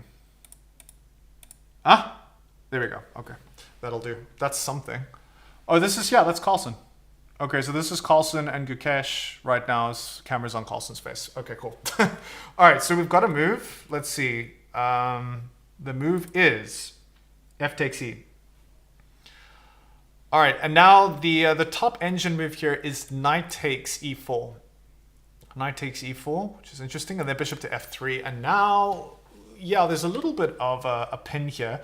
Often when you do encounter this kind of setup when you have a fianchetto and the bishop's on b7, or if the bishop's on g7, and there's a knight over here, there's a lot of ways of dealing with this, is because the knight can retreat and guard the bishop at the same time. So for example, if it were black to move, it is black to move, you can just move back and defend the bishop. This would not be a good idea though, because rook takes d6. Rook takes d6. Oh, of course, that wouldn't be the way to go. Sorry, I meant knight to c5. That would be the right way to go. Oh my gosh. Yeah, so now you're guarding the bishop, and of course you're not hanging the knight like a noob on d6. Okay, yeah, not a good idea. So that's interesting. After takes bishop to f3, and yeah, this is perfectly fine. For both players, pretty equal. And let's see here. Knight takes g3 though is a threat, and after takes now bishop takes f3, g takes, and then rook takes. I imagine, yeah, rook takes g3. And again, in a lot of these lines that we looked at, the lines that don't hang a piece, we noticed that black is the one that's coming out on top. He is the one that is coming up a pawn. And this is quite dangerous for Gukesh, because as many people know, Carlsen is the kind of player that is going to dominate endgames. And if you're not careful, this could become one of those situations where Carlsen has a little bit of like a foot in the door, and then it's like very small at first. It's a slight advantage, but then he just grinds down his opponent and is able to come up with some spectacular endgame magic, which would be very unfortunate for Gukesh, because he's actually played completely reasonably so far. But this is the one area where Carlsen excels. But even in this position, I mean, Carlsen isn't yet up a pawn because you can pick up the h7 pawn, but yeah, still the engine still prefers black in this position, so you just have to be a little careful if you're Gukesh. All right, let's see if we've got anything on the board. Okay, we have this move, knight takes g3. Expecting, I mean, it's going to take him like 0.5 of a second to respond. Gukesh, why aren't you taking? Oh, he's actually thinking about bishop takes. Of course, that would be the alternative. Bishop takes b7. Is that a move? Bishop takes b7 is actually the top engine suggested move. And now, there's a bunch of moves that you can respond with this. Rook to b8. And now bishop's hanging and the knight's hanging at the same time. Bishop to c6. Ooh, that's nasty, because now you're attacking this and then you have to defend it. Knight to h1. Knight takes h1. Then after takes... Oh, takes with the rook is better? Yes? Rook takes d7. Yeah. And now you can threaten a discovery on the king. This is quite sharp though, actually. Wow. All right, so So now Gukesh is looking... Okay, Gukesh decides not to go for any of this. Let's just see. Did he take? No, he hasn't taken. Okay, so Gukesh is still looking here at bishop takes b7. This is really interesting. And it's quite... What I find fascinating is that these kind of sharp positions emerge out of a pretty unremarkable middle game. The opening was interesting, but the middle game is a little bit unremarkable. So now, I think Gukesh is going to really burn some time in the time bank trying to figure out which option is best. Can he take the bishop, or should he just take the knights on g3? Okay, so let's take a look at the h takes line. H takes, bishop takes f3, g takes, rook takes g3, and now rook takes a7. And yeah, you have to be a little careful here in terms of what you're going to do with your king, because of course the rook could infiltrate, but to avoid that you want to play rook to g8. Okay, that seems reasonable, and this is completely equal. So the other option, of course, is taking this bishop, and this leads to complications. Wait, where is it? Here. This is just weird. It's very weird. Like you're leaving the rook on h1, just like hanging that rook. Takes, knight takes h1, bishop takes h8, a8, and it's still equal. And I guess there's a way for the white knight to escape. Very often in these types of positions, when the white knight has captured the rook, usually this happens in like the openings where you're able to recapture the knights at some point, but that's because you've got the queen. The queen is hanging around and is usually guarding the f2 square, which would be the primary route that the knight would escape by. So yeah, that's obviously not the case now. The black's knight can escape. Very interesting. All right, let's take a look at the chat briefly and we'll see how we're doing. Okay, I support India, man. Well, Gukesh is looking perfectly fine here, so I don't know if he's going to get the win, but it doesn't look super likely that he's going to lose, so that's good news. Magnus destroying Gukesh, lol. You guys are rude. Let's see. Bro, it's not any country's language, as there are French and Indians in every country. Man, maybe I shouldn't be reading the comments. Comments are usually pretty toxic, but... Hey, kitty. You know what will sort out all the toxic comments is my cat. Hey, Claude, come here.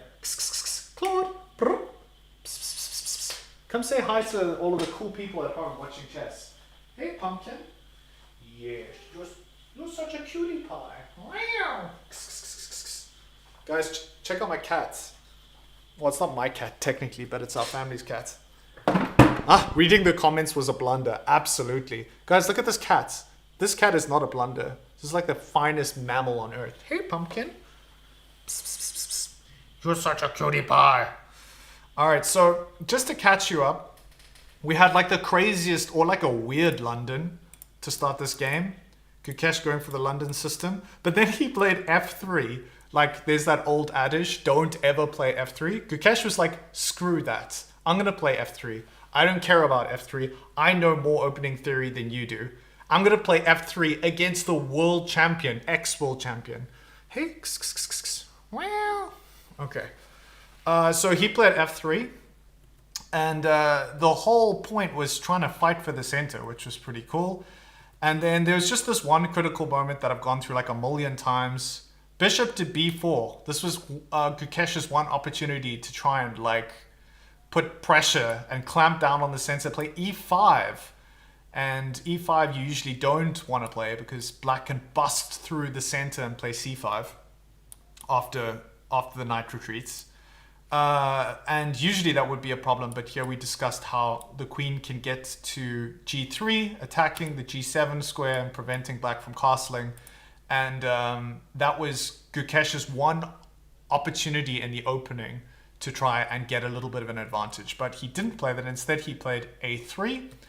We have captures, captures, captures, and then this move, which was a very creative way of exchanging queens.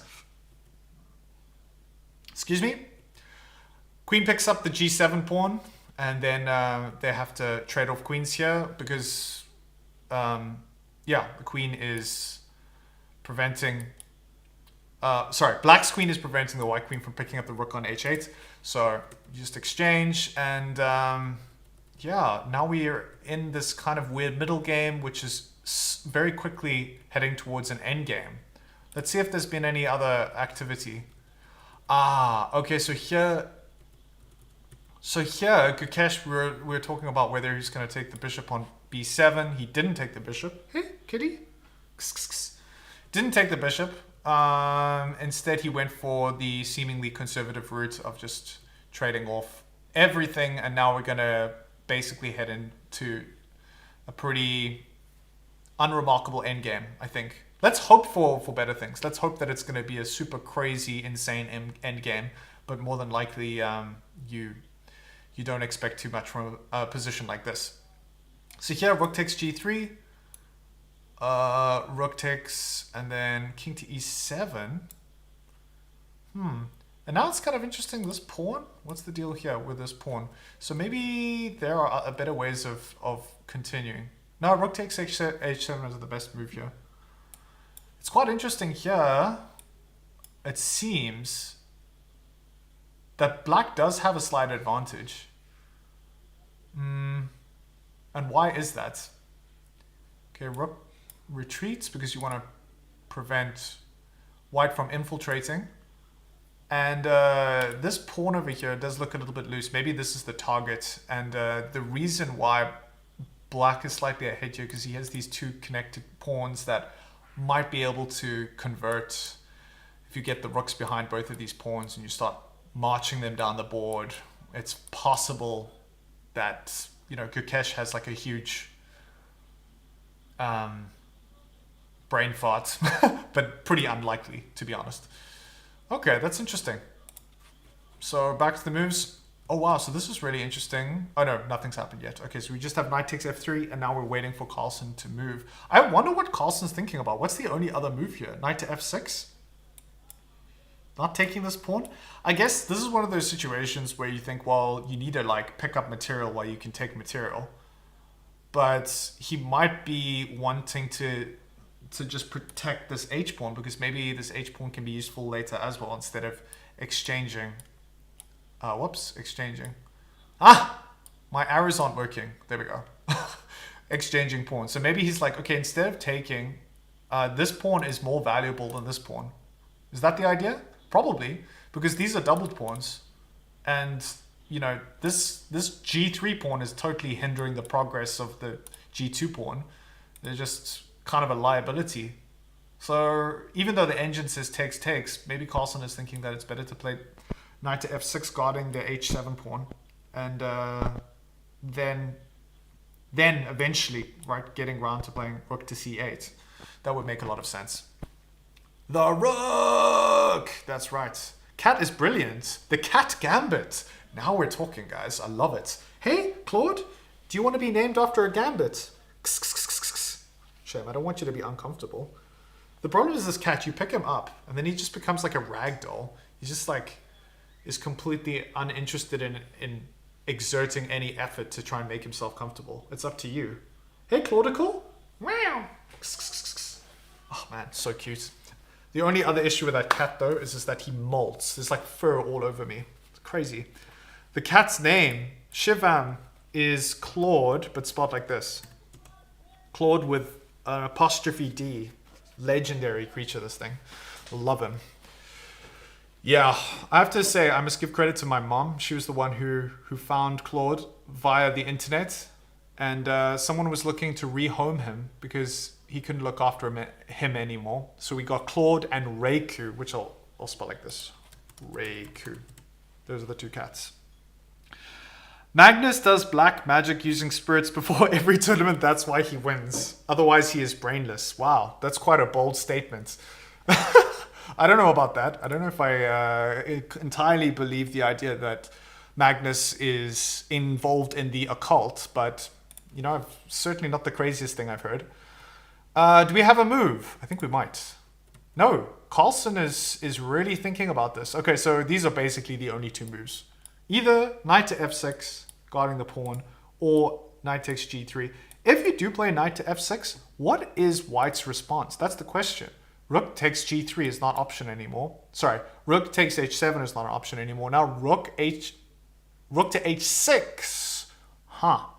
Rook to h6, but now rook to g6. And this is quite a useful way of defending, because of course if you take, now you have these three pawns, these three connected pawns that might be able to be a little bit more formidable. H takes g. It's still equal. Engine doesn't think so. But, you know, it's Magnus Carlsen with the black pieces. It's possible that he can use his witchcraft. That is a joke. Don't quote me on that. Okay, so H takes G is the option, but very unlikely we're going to see that. Well, maybe not so unlikely. Rook to H6. What's the other option after rook to G6? I don't think I would ever take this rook with white pieces, even though it's the top recommended move. Rook D to H1. Ah, okay, yeah. And then putting pressure on this, although you can't take immediately because the knight's still guarding it. You're kind of vaguely threatening this pawn at some points, but yeah, these are all like fractions of an advantage or not an advantage according to the engine. I think it's quite difficult to really make anything meaningful happen here. But again, it's possible. It's not impossible. It's a high stakes situation. Both players want to win. We'll see. Okay, how are we doing?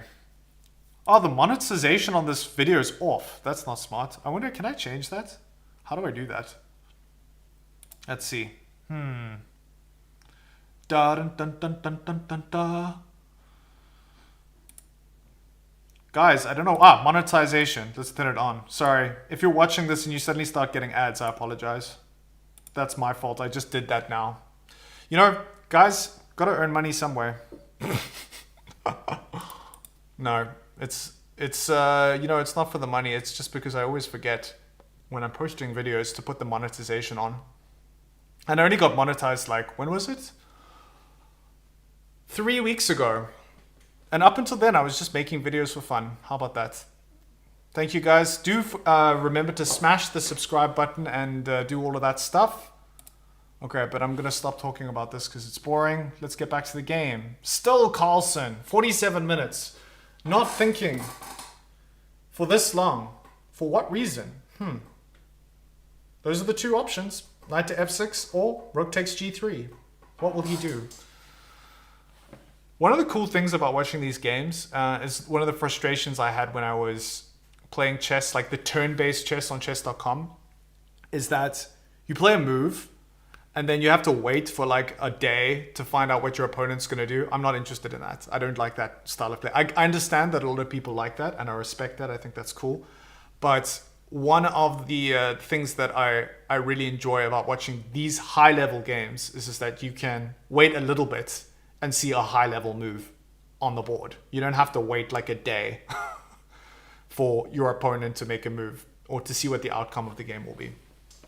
It was crazy. Like back like 100 years ago when they did the World Championship, it would happen over like months. Those games would take forever. And sometimes the games would head into the evening and they'd have to adjourn the game. And both players would have to put their move, or one of the players would have to make a move, and then the other player would have to write down their response and put it in like an envelope, I think, so that they were forced to play that move when the game resumed the next day, and that they couldn't think about what their move was going to be overnight, which could be an advantage. So fortunately, we don't have world championships that go on that long anymore, but it's great to be able to see these people, these players, Gukesh and Carlsen, playing at such a high level. And it's going to be interesting to see what Carlsen finally decides on. Is he going to take on g3? Is he going to play knight to f6? What's he going to do? Only time will tell. As far as the other games go, what else is happening here? Let's see. What's happening in this game? Man, this cannot be current. Oh, there we go. No, wait, hold on. Is this current? Let me just refresh this page. Let's go to the Caruana game. This also needs to be refreshed. What is happening here? Oh, wow. Okay. Wow, these games have not... I think I'm just expecting them to be like in an endgame randomly because we've been watching the Gukesh Carlsen game. And of course, there's been just a huge amount of trades. And they're in an endgame. And I'm not expecting to see like still some hotly contested middle game happening. But it seems that both of these games, the Prague game and the Caruana game is also... yeah, they seem that they haven't progressed much out of the middle game. So that's interesting. Okay, anything from Carlsen yet? Nope, still waiting. And I think this is quite typical of Carlsen, though, is that I mean, there's that one interview where he gets really angry with the interviewer, who the guy's like saying, hey, like, why didn't you make a draw sooner? That was the question that he was asked.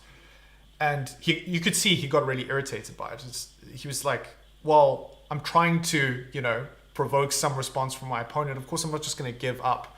And that really is the nature of Carlsen. He's such a fighter. He's such a hard player to win against because of this, because of the fact that even in completely equal positions where things like a dead draw, he's still going to take all of the time that's allotted to him to try and find some advantage.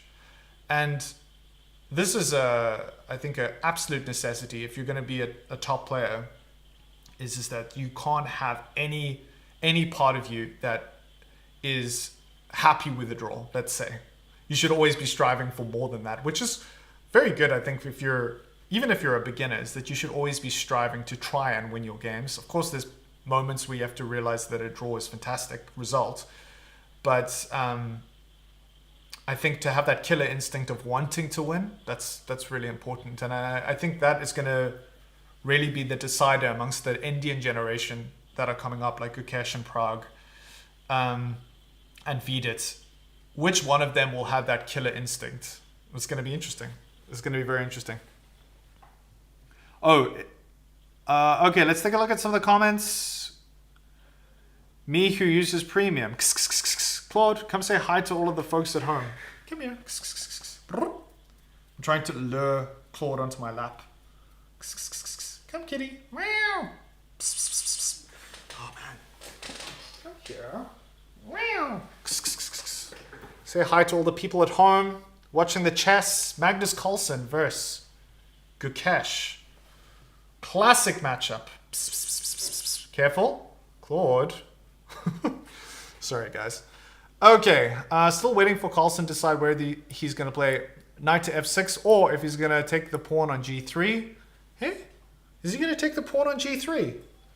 We'll see, won't we? Wow. Dude, don't show your butt to the people at home. That's not good content. Maybe it's great content. I don't know. Okay, let's see. So maybe it's worthwhile spending a little bit more time because Carlsen's thinking about it so much. Let's take a look at knight to f6 one more time. Knight to f6, rook to h6, rook to g6, and the idea if you take, then you have these connected pawns that might amount to something later on. So I would probably respond. The engine says you should take, but I would probably play the second best move, which is rook to h1. Trying to put some pressure on this pawn. And now, rook takes h6. Takes. And then king to e7.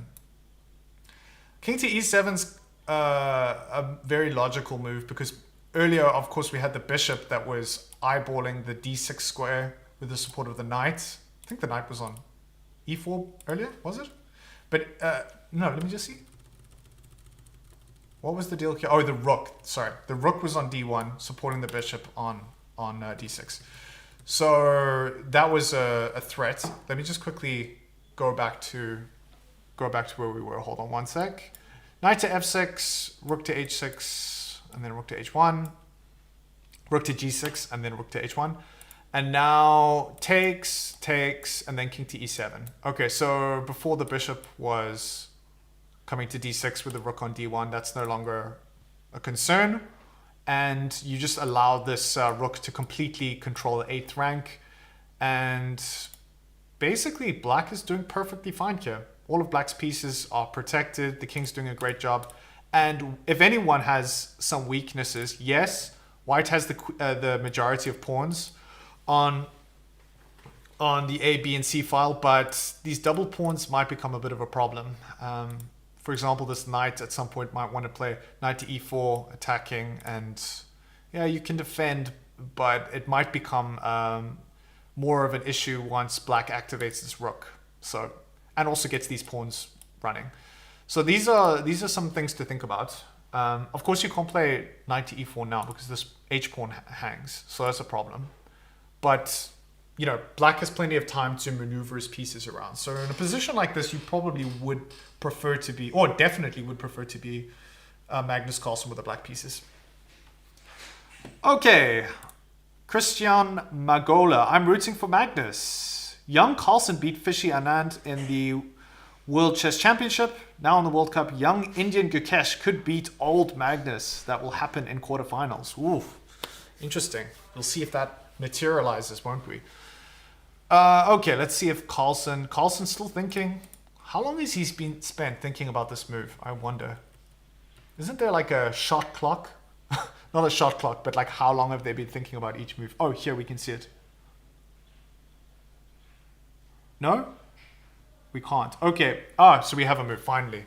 Okay, how long did it take him to play that move? 16 minutes, guys. 16 minutes Carlsen spent thinking about rook takes on g3, and immediately Gukesh is like, oh, it's fine, I'm going to take on h7. It was the only real response. I think Gukesh had obviously calculated that there's nothing else, or that was the move he wanted to play. And remember here, you have to be very careful if you're black. It's tempting to take the g2 pawn, but you're allowing white to infiltrate on the back rank. And of course, this rook can get picked up. So you have to defend with a knight. It's the only move. And yeah, although this is still equal, I think the engine's recommendation is actually not to take on g2. It's to prevent this move and immediately play rook to g8, preventing white from playing rook to h8. I think. Is that right? Maybe the engine, after having some time to consider its lot in life, decides this is actually okay to take. Ah, knight to f8. Oh, okay. Whoa, that's weird. I would actually, is it not? Oh yeah, knight to f8. Okay, and now you can't, well, you can play this, but it doesn't achieve anything. Huh, that's interesting. And what if now I completely give up my g2 pawn and I try and play something like this? Oh, knight takes h7. Oh, what am I doing? Yeah, the rook's hanging.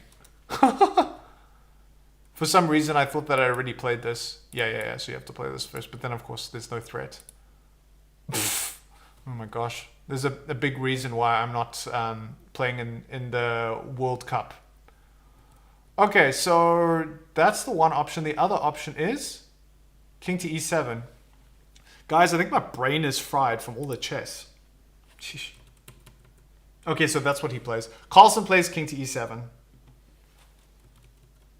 Which makes a lot of sense because now you're allowing the rook on the a file to come to g8. And now again, this is like a common theme. We see Carlsen just trying to get a little bit of an edge, just trying to eke out an advantage. Because when Carlsen ekes out an advantage going into an endgame, man, he just often has the skills to be able to convert. But he is playing Gukesh, who's a very, very strong player, one of the up-and-comers. And it's quite interesting to note Gukesh ranking here, 2751. I mean, that is incredibly high. That is really, really respectable. And yes, Carlsen's 2835, but still, I mean, he is not going to take this game for granted at all. Not in the slightest. Okay, so now after king to e7, we have knight to d4, which is the recommended move. Makes a lot of sense because of the fact that you're controlling all of these squares, but you are giving up the g2 pawn. Is this really a poison pawn? No, it isn't. You can take on g2. And now knight to c6 check. So yeah, this doesn't feel great though. You want to pick up the g2 pawn, but it doesn't feel great because having this knight on c6, it just, if you're black, you know, well, firstly you're in check, but this knight is so active and you're threatening a bunch of things, not directly, but yeah, you just have to be careful here if you're black. It's completely fine. The engine says it's completely fine. But it's important to know that you have to play king to e8 here. If you play anything else, oi, oi, oi, oi, oi, oi, the knight is hanging. So you have to make sure that the king is about. But after you play king to e8, this useful rook to g8 move is no longer available. So this might mean that Carlsen thinks twice about playing rook takes on g2. But I mean, what are the other options here with the white pieces? Rook to d2. Yeah. Guarding the g2 pawn. And it's quite interesting. Rook to g2 was a move that was suggested probably like 10 or 11 moves ago. And I was thinking, and I still said this if you go back in the stream, I was like, why on earth would the engine suggest rook to g2? This makes no sense at all. And it just shows you now that often when you're playing a game, there will be a move that's good and it keeps popping up if you don't play it. And the reason for that is just because thematically it's kind of useful having the rook on the d2 square because it's going to be protecting the g pawn. And that is true now, and it was also true like 10 moves ago. So that's kind of interesting. And it makes a lot of sense to play rook to d2 here. So alternatively, if Gukesh is feeling a little more adventurous, he could go for knight to d4, just give up the pawn, but that feels a little bit uncomfortable. I mean, are you really going to spot Magnus Carlsen, the supposedly best endgame player ever, a pawn in an endgame? Just be like, hey, Magnus, take this pawn. You can have it for free. The idea of playing knight to d4, rook takes, and then even after check, and the king moves back, Magnus has these two pawns, and they are both passed pawns. The engine says this is equal and you can defend, but I don't think Gukesh is going to play this. This just looks terrifying. This looks really scary. I don't think Gukesh is going to be like, yeah, take a pawn, Magnus, go for it. Okay, let's take a look at the comments. We've got some more comments. One Indian is confirmed in the semis. Who's confirmed in the semis? Let me know in the comments. I'm not keeping up with the other games. You guys really think Gukesh can win Magnus? Is this some kind of joke? Nyang Lin Tun says. Well, I think it's feasible. I mean, it's very unlikely that either of them win right now, but at the outset of the game, Gukesh had one or two moments where he could have eked out an edge and highlighted some inaccuracies by Carlsen. Right now it is equal though, so, you know, what are you going to do? Vidit can win. Prague, Arjun, those are the other Indians. I mean, it's crazy. I think in like 10 years time, honestly, the whole outlook of chess is going to be leaning heavily towards the Indian players. I mean, these young guys who have all entered into super grandmaster territory above 2700. Sorry, let me head back to the moves, make sure I don't miss anything. And yeah, these guys that are playing 2700 level chess and they're, 18, 19, 20, 21 years old. How strong are these guys going to be in like 5 years?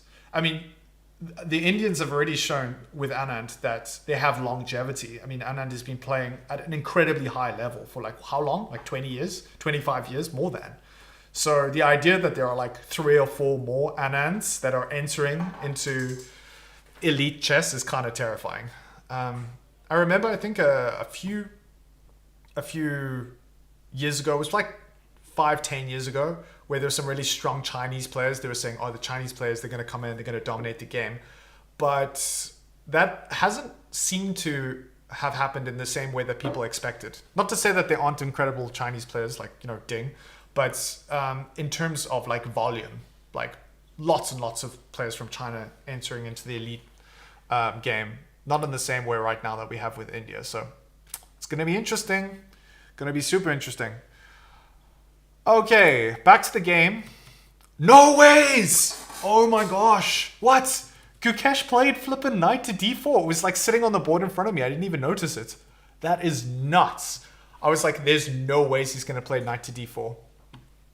Just as a reminder, knight to d4, I was thinking, you play knight to d4, you're just asking Magnus to play rook takes g2. And yes, you get some compensation by playing knight to c6 with a check, and the king has to move back. Why is this not moving? And now the rook can no longer come to g8. And there's some very real threats here from White's perspective, but at the same time, the feeling of being like lost in the ocean down a pawn when Magnus Carlsen, the best endgame player ever, has got 2 passed pawns, that does not sit well with me. I would not even consider this move. But it just shows you that the level that they're playing at. And Magnus, very interestingly, is super sensible and does not immediately take on g2. Instead, he plays this move, knight to e5, preventing the white knight from infiltrating, which is incredible. It's incredible to see that and to be aware of that and to know, okay, I am not going to immediately snatch the material. Even though I have these 2 passed pawns, I'm going to be very, very careful and precise. Make sure that my opponent doesn't have any counterattacking chances by playing a move like knight to c6. So, very clever. Very, very clever indeed. Who's winning? I'm new to chess. Okay, so I will give you the simple answer, which is that nobody is winning right now. It is a completely equal position. I wish that it was a crazy position where one person had a massive advantage but blundered and then the other person did the same. That would be much more watchable. But unfortunately right now, it's completely equal. Although I said it's not watchable, I think it is completely watchable. I think that Magnus Carlsen is going to fight tooth and nail, to use an English expression, to try and gain an advantage. So according to the engine, which is like the ultimate answer to chess supposedly, the engine says that Magnus Carlsen has a 0.2 advantage, which means that he has 0.2 of a pawn advantage. So if there was such a thing as a pawn that you broke down into 10 pieces, he has 2 mini pawns, which is really not much as far as being deciding in this game. So rook e1 is the best move for Gukesh. Let's see if you're right. You were right. Rook to e1 is the best move for Gukesh. Okay, let me get back to the analysis. People are wanting to actually know what's going on here. So this is a great move, rook to e1. And the reason why is that this knight is actually in quite a bit of trouble here. Because the problem with this knight is that if it moves back, you might say, oh, cool, I can throw in a check over here. But no, you can't throw in a check. Because what you really want to do is pick up the rook that's hanging. You can actually play knife to f5, as Ben Feingold would say. Putting the knights on f5, and of course you can't take back, and you just pick up the rook for free, which is ideal. So what are the ways to defend here? Like, how do you defend this knight? You really don't want to move it. I mean, you can't even play this because it's the same problem. Check, attacking the king and the rook, and the pawn can't take because the rook on e1 is pinning the pawn from taking the knight. So how do you defend? It's a good instructive moment. Oh, feels uncomfortable. This feels really uncomfortable. King to flippin' d6. King to d6. It's like your king is just out in the open. It's like, hey, my king can do a great job of defending this knight on e5, but I don't feel comfortable playing a move like that. You really have to make sure that you are calculating absolutely perfectly before bringing your king into the equation. It's always like, okay, cool, well, there are no queens on the board, so bringing your king out and trying to use it as another piece to defend and, help in terms of promoting pawns, that's fantastic, but you do have to be very careful. Once the king starts venturing out, you never know when the king is walking into some kind of mating net, or if the king is actually more vulnerable than it appears. And that's often why, having the king on a square like e7, if it weren't for the imminent threat of rook takes or knight with check. Oh, wow, is this the move? Let's see. Does he play it? Okay, no. Gukesh does play rook to e1, though, which is the absolute best move. Hey, we have 1k? What? Are you kidding me? What? That is insane. Oh my gosh. Oh no, not 1K, 500 views. Are there 500 people watching this right now? That is bonkers. Oh my gosh. That's insane. That's pretty incredible. Okay, so back to the game. Carlsen plays rook to g4. Fascinating. So here, rook to g4 is a very clever move. And the idea here is that if you take, then black's going to take. You're just going to exchange knights. And really, you don't want to do that because you have all of this activity, right? This white knight is super active and it has so much potential. But maybe now it's not so clear if it has potential. I have this idea, maybe knight to f5. How bad is this? Looks bad because, of course, you're giving up material on face value. For example, takes. But maybe black doesn't have to do that. Black can play king to f6, and now you can't take, and this is still equal. In fact, black has an advantage here. So, very interesting. This is a super interesting position. But just to show those of you who are new to chess, after, for example, takes. Oh wait, hold on. Let me just back up. After takes, it's just kind of equal again, and the little bit of activity that you had a second ago with the white pieces, like, it's gone. You know, what are you going to do? If anything, now the rook's coming to d8 and there are threats on d1. Ugh. No, you don't want to give that up yet if you can avoid it. So this would be one way of going. I don't think this works out so great because you have king to f6. Now you can no longer take on e5 because, of course, you can just take back with a king. What are the other options here? Let's see what the engine has to say. Okay, rook to g4, and now? What's up? No, the engine just says there's not much else for it. You just gotta take the knight. Okay, so it also sees my move of knight to f5 check, which is good. But there's not really all that much else that it's interested in other than those two moves. So it'll be very interesting to see what Gukesh does here. But it shows Carlsen's resourcefulness. This is actually quite a risky situation. I was thinking, how exactly does Carlsen defend this knight? Bringing the king to d6, which is what the engine suggests, does not feel particularly comfortable. Bringing your king out into the open. And Carlsen agrees that this is not the route that he wants to take. The whole time, by the way, this g2 pawn is hanging. Okay, yeah, the knight is hanging now, so you can't take on g2. But it's very interesting to see that Carlsen has resisted the temptation earlier when this pawn was hanging outright to pick up the pawn, appreciating the fact that Gukesh can jump in with check. That's why he played, remember, initially this knight to e5 move, preventing the knight from coming to c6. So this is really fascinating stuff. I don't know if you guys are enjoying this. I know it seems like, you know, pretty equal position in terms of this heading towards an endgame, but do we have a move? But no, not yet. But I'm finding this very instructive as a chess player who's also learning, just like everyone else who's watching this. We're all trying to improve our chess. Now, here's an idea. What about knight to f5 check? You have to play king to f6. Is there only one way to progress here? Knight to e3 is also an option. Yeah, knight to e3, but now rook to g5. Huh.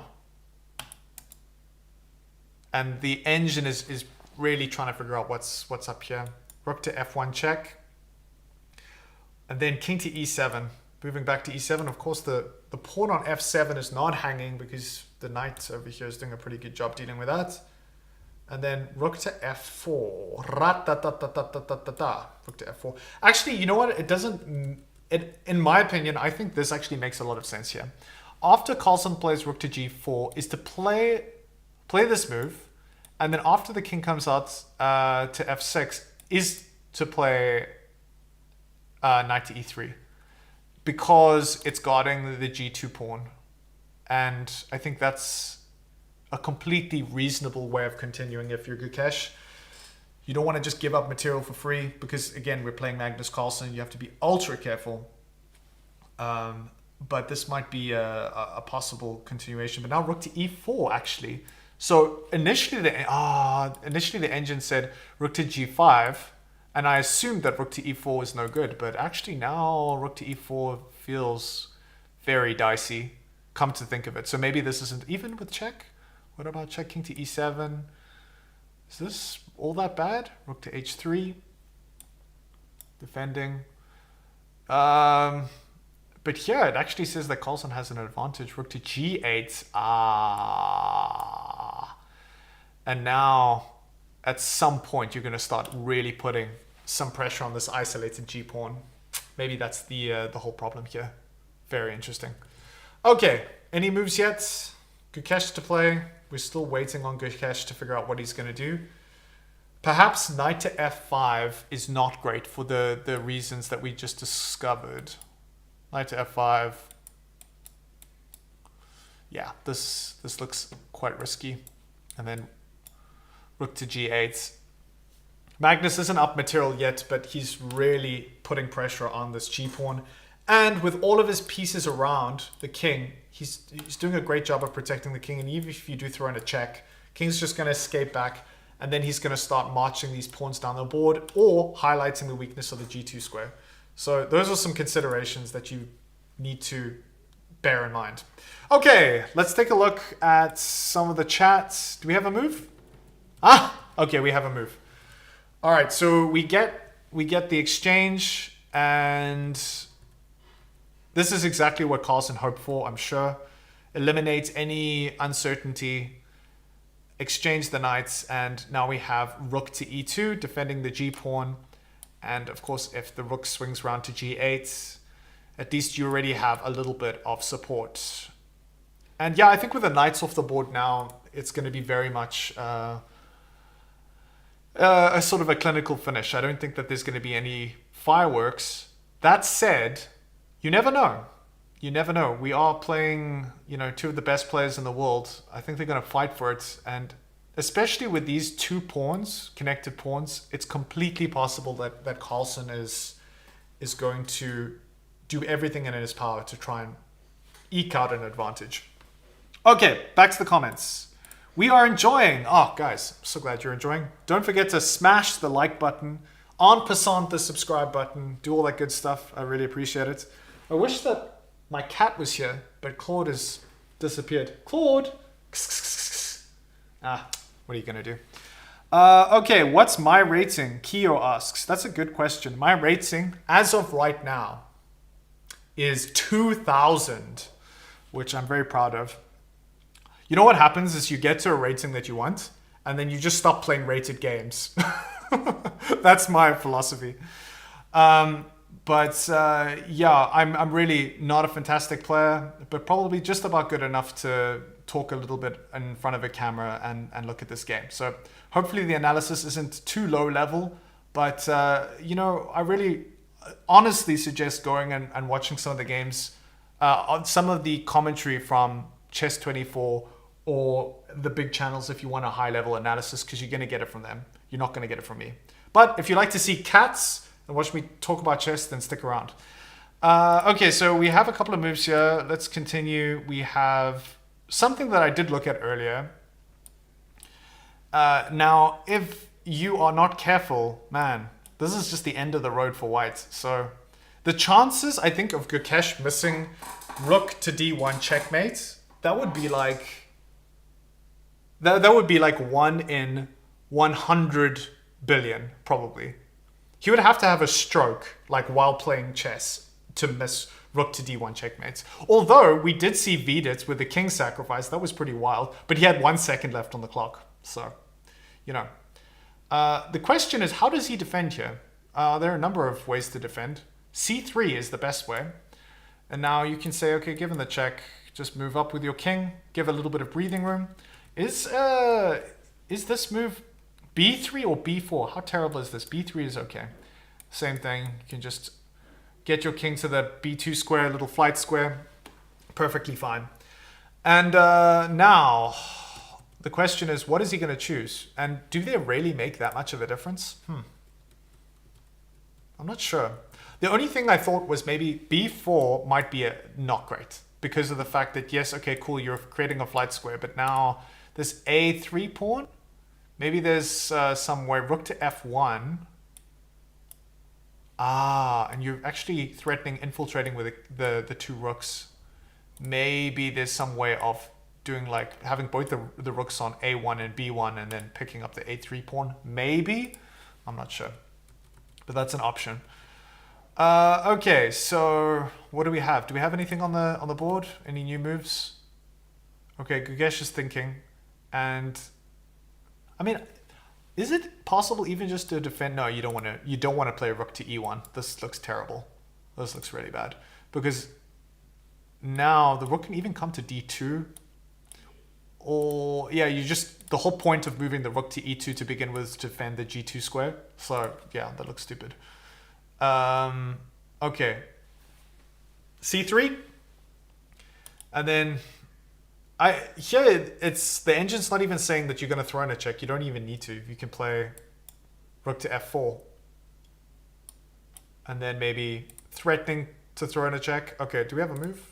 Oh no, I keep hearing the sound. Oh, we do. Okay, so here Gukesh plays c3, which was perfectly acceptable, and now rook to g4 is actually the recommended move by the engine. And this is also quite logical because of the fact that, okay, so now instead he plays rook to f4, which is also fine, is trying to take control of as much space as possible with the rooks. Here the f file and the d file are kind of like black's territory. Black is saying, I'm going to control the d file and the f file and try and infiltrate maybe at some point with rook to f1 and then rook to d1, possibly. See if he can get some joy with that. It's unlikely, but maybe. And then, of course, white is controlling the H file and sort of part of the E file. So, yeah. But apart from this, really, there's not all that much to play for. Okay, so we have... Wow, this is interesting. We have this preemptive king to c2. And the idea before is that, like, you wanted to defend... you wanted to defend the checkmating threats on d1 and create some space. And instead of the check coming, it didn't come. Now he played rook to f4. Carlsen played rook to f4 and is threatening maybe to play rook to f1. And preemptively, Gukesh is moving the king to c2, which I think makes a lot of sense. And now you can still play rook to f1, but I'm not entirely sure what that achieves, really. So instead the engine says rook to g8. Ah. Okay, and now king to d1. It seems very, very counterintuitive after you just moved the king from c1. This is like typical engine moves. It's like moves that on face value seem to achieve very little, over time make a big difference. And that's why it's very hard for humans to like visualize why you'd make a move like king to d1 after just having played c2.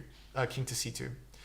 So yeah, this g2 pawn is definitely going to be something that Gukesh is going to have to keep an eye on, because it could be very, very risky if Magnus Carlsen gets a little bit of pressure on the g2 square.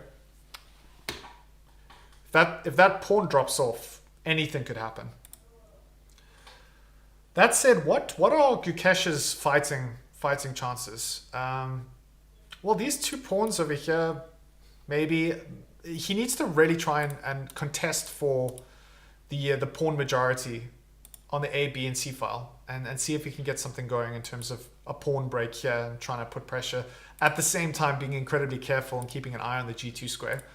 So yeah, he definitely has something, but I think more than likely Gukesh is probably perfectly happy with a draw, and he's played great.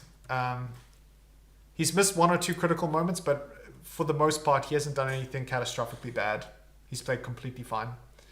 And against the supposedly the best player ever to have played chess, arguably, I think that's asking plenty. So, yeah.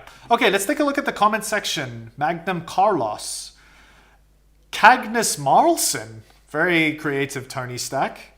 3 pawns to 2 pawns for white. Yeah. So this is the pawn majority that I was talking about on the A, B, and C file. Whenever you see a situation like this, if you're playing online, you want to try and magnify your material advantage. And of course, on the board right now, both players have the same amount of material.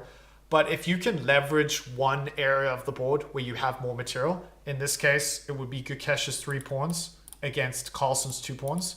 You want to try and, you want to try and bust through in that area, right? You need to look for the area that there's going to be a weakness and try and use that as your point of entry.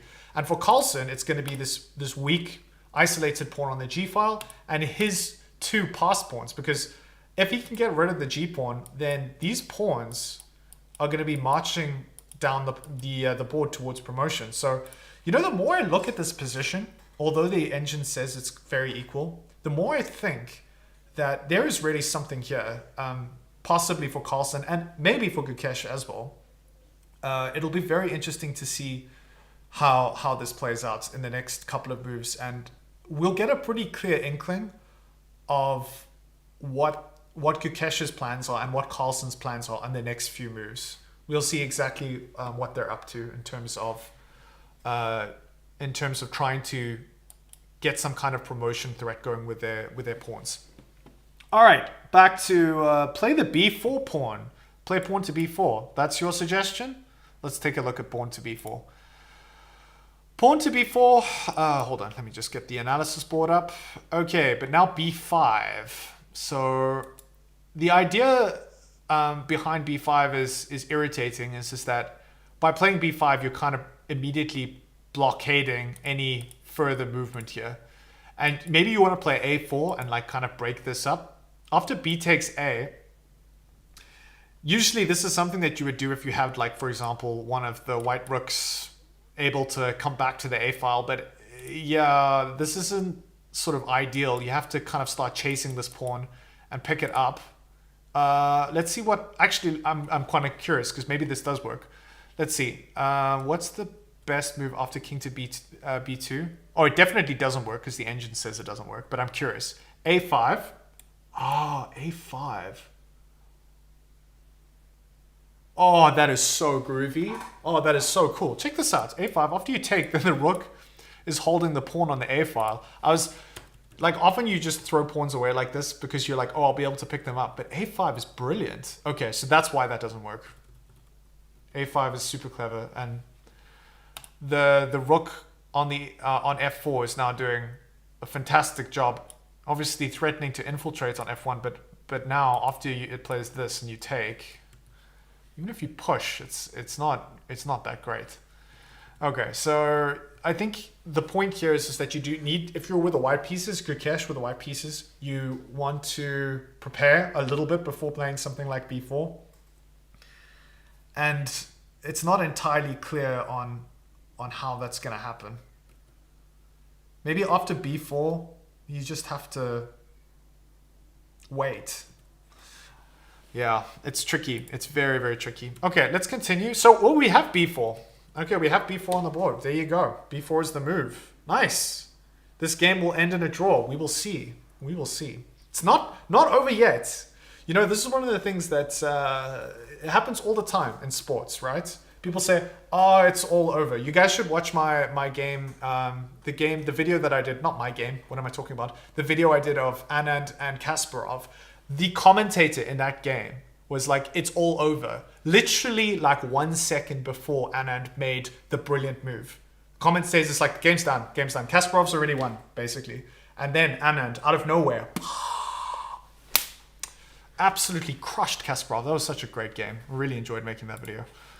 Okay, so that in mind, let's not say that anyone's won or lost yet. Okay, we have Gukesh playing B4. And so let's just take a look at what's going on here, because this is kind of important. Rook F to G4. And as I mentioned, the G2 pawn before, that was always the threat. So we have, and now Rook to F2. Ooh, this is very interesting. Now, okay, if you take, now you can take over here with check. And now white is kind of gaining back a little bit of the edge in this position. King to d6. And then rook takes g2. Rook takes g2, takes, and now king to b3. Sorry, my cat is making a huge... Claude! Come, kitty. Okay, back to the game. So that's something you have to watch out if you play rook to f2, because then you're threatening to take on f7. So that's something to consider. What else? What else is going on here? Rook to f2. Rook. Okay, so you don't want to take on g2. So rook g8 to g7. Oh, that's weird. Oh, it's not that weird. It makes perfect sense. Rook takes g7, takes, and then it's completely equal. Except rook to g3. Wait, hold on. What am I talking about? c4, excuse me. c4 and then rook to g3 or rook to g4. So you can see that the engine is really trying to make this pawn break work, but it's still very much up in the air. And I think here black still has an advantage. Okay, let's move on. See if we've got any response. Okay, b4. So we're kind of expecting Carlsen then to play rook to g4. The other option is to play rook to g3, which this is also quite a clever move. Instead of threatening to take on g2, now you're kind of threatening to play rook to c4, and there is a new weakness in Gukesh's position with the pawn on c3. This loose c3 pawn, you have to be quite precise in terms of how you're going to defend against that. So here king to b3. Wait, hold on. Sorry guys. Okay. Rook to g3, and now king to b3. And now you're preventing at least rook to c4. That's useful. If you play rook to c4, then you can just take with the king. That would be the end of the game. That's not going to happen. b5, and now b5. Okay, and this, I think, is going to become a move that is quite important in terms of Magnus preventing Gukesh's chances of busting through on the A, B, and C file with these pawns to try and highlight the pawn majority over here. And I think that's going to be quite frustrating if you're Gukesh, because this is sort of the only avenue that you have in terms of trying to make progress with white. But yeah, we'll see. Why no super chat option? Man, I didn't even know that was a thing. Super chat. Guys, I'm not new to YouTube, but I'm very new to this channel. So I'll figure that out in tomorrow's game. So I apologize if things are a little bit like not as professional, you know.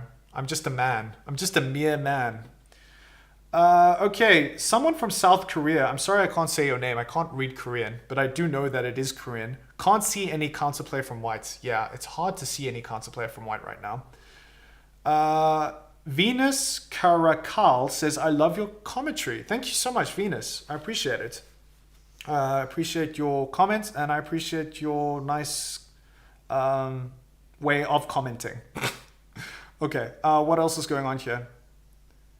Why is there a video of different players? Yeah, is that still on the board? Let me just see. Hold on. That is because I couldn't get... Okay, so this is a Caruana. I couldn't get the live feed from just Gukesh and Magnus. So it'll be up some of the time, but some of the time it'll be on other players because there are several boards that are active right now. Prague is playing. Linear Caruana's game is also on. I think that's the game that you're seeing right now, is the Caruana game. But we're focused on the Gukesh game because this is turning into a real, kind of a tough battle here. I think this is going to be it has the potential to be a little bit of a tricky endgame. I mean, we will see. Okay, so we had b5. b5, Carlsen's played b5. And, okay, the order was a little different though. So we were expecting, instead of b5 immediately, either rook to g3 or rook to g4, attacking the g2 square. And instead, Carlsen immediately stopped any activity on the pawn majority side over here. So we have this clamp down with b5, and then we have king to b3. And I wonder here, let's take a look at what's supposed to happen next. It all has to do with these two rooks and trying to make these rooks as useful as possible for Magnus. For example, here he could play rook f to g4, which is interesting. Same idea that we looked at earlier, and now rook to f2, same idea as we looked at earlier. So I thought maybe, yeah, you could play this rook to h2, but this is kind of an ugly move because it feels like this rook that was very active on h7 is only doing one job. And usually in chess, it's always better to try and have a piece that is like at least placed in the center, that is performing multiple roles at the same time and has more options. But by putting the rook on h2, okay, sure, you're defending the g2 pawn, but now this rook has literally got one job, and that's to protect the g2 square, and you've given up any chances of counterplay with the king on h7 with this loose pawn, and now you're even allowing your opponent to jump in with a move like f5. So that's not really a great idea. Much better to play rook to f2, and after takes, you're threatening on taking over here, and then at least force your opponent to decide on defending this square or taking on g2. So yeah, that does make a lot more sense. Do we have anything on the board yet? Yes, we do. We have a couple of moves. Okay, so exactly what we expected. This was a slightly different line, but we did look at this as well. Rook to g7. And now what you're supposed to do here is just takes and takes. And a4. Okay, so here a4 makes sense. And now maybe we have a little bit of a race. This could be dicey, because here the engine actually suggests that Carlsen has a little bit of an edge. And that is because Carlsen now is finally able to play f5. Remember earlier we're looking at f5 and we said we couldn't play f5 because White's rook, or Carlsen at least, couldn't play f5 because White's rook is preventing f5 from happening because of the pin on the king. So after trading off a little bit, we have some more options that are available in terms of playing with the black pieces, specifically by playing f5. Okay, do we have... Wait, what's going on here? Hold on. Yeah, okay, that's on the board. So now Gukesh needs to only play one move. There's only one move that keeps him in the game. Only one move. And it is a4, which I just showed 1 second ago. Can't play anything else. Everything else is not great. It's a little bit too slow. Carlsen's definitely going to be playing f5 at any moment, and you don't want to be behind. You don't want to be a tempo behind.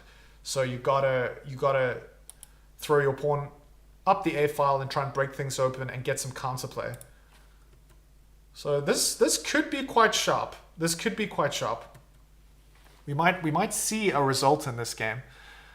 I'm not going to call it at all. I think that Gukesh has every possibility of keeping this under control and keeping it and getting a draw.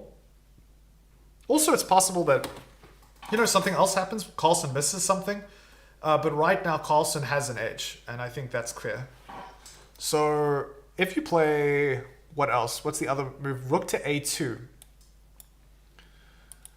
and then you're saying, okay, cool, I'm going to play a4, but now f5 is coming anyway, and these two pawns are going to start marching down the board. So yeah, you really don't have that much time to play rook to a2, which is the second best suggestion by the engine. You just immediately want to play a4. a4 is the move. Okay, let's see what's happening. Back to the comments. Okay, hold on. Let's see. Oh, we have some... Geez, there's a lot of comments now. What's going on? That's crazy. Magnus gonna poop his pants. Man, you know what the problem is that, I am such a child. I know that I should be taking this seriously. It's a serious chess game. But when I see some of the ridiculous comments, I just can't help myself. I apologize. I'm not very professional.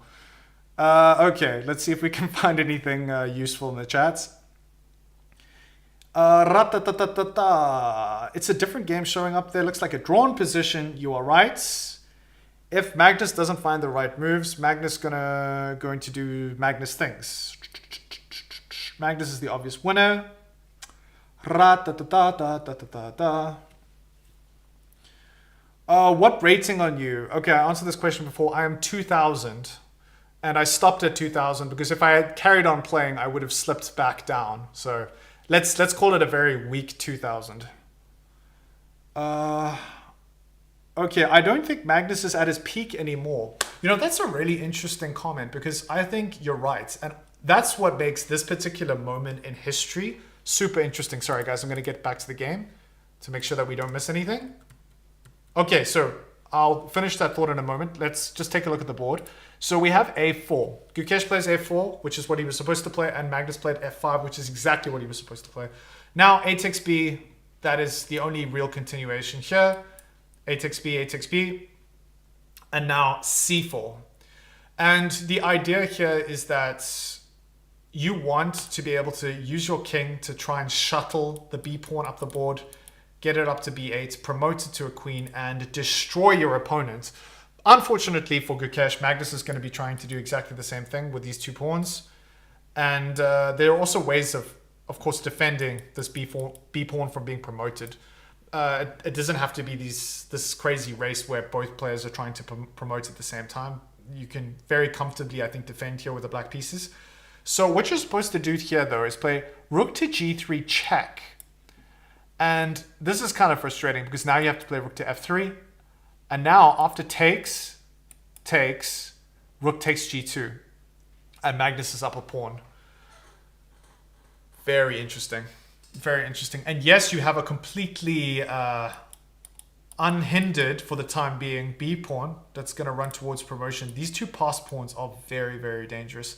There are even some possibilities where the rook comes back, prevents the b pawn from being promoted, or even allows the b pawn to be promoted, where these two pawns are so strong coming down the board that it's not going to matter. Okay, let's take a look at what just happened a second ago. Okay, we have takes, and now this is extremely sharp, guys. This is very, very sharp. If Gukesh doesn't find c4, he is in a lot of trouble. The engine says the second best move in this position. Oh wait, what's going on? Ah! Sorry, guys. What's going on here? Okay. Sorry. Okay, let's just carry on that thought. Okay, if Gukesh doesn't play c4, the second best move is rook to a2. Okay? And this would be, like, according to the engine, disastrous. So the only move that allows Gukesh to stay in the game is playing c4, moving his pawn forward one square, and yes, you're allowing this situation to happen. Takes first, takes, and then takes. So you're down a pawn here, but this is at least gives you a chance to defend. Gukesh would be down a pawn. Magnus has got two pawns, but there's still some chances that Gukesh can hold this for a draw. Anything other than c4, Gukesh is going to be in a world of hurt. So let's hope that he finds c4. c4 is the move for Gukesh. Come on, guy.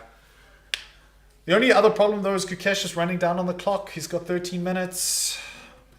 What will he do? Will he find c4?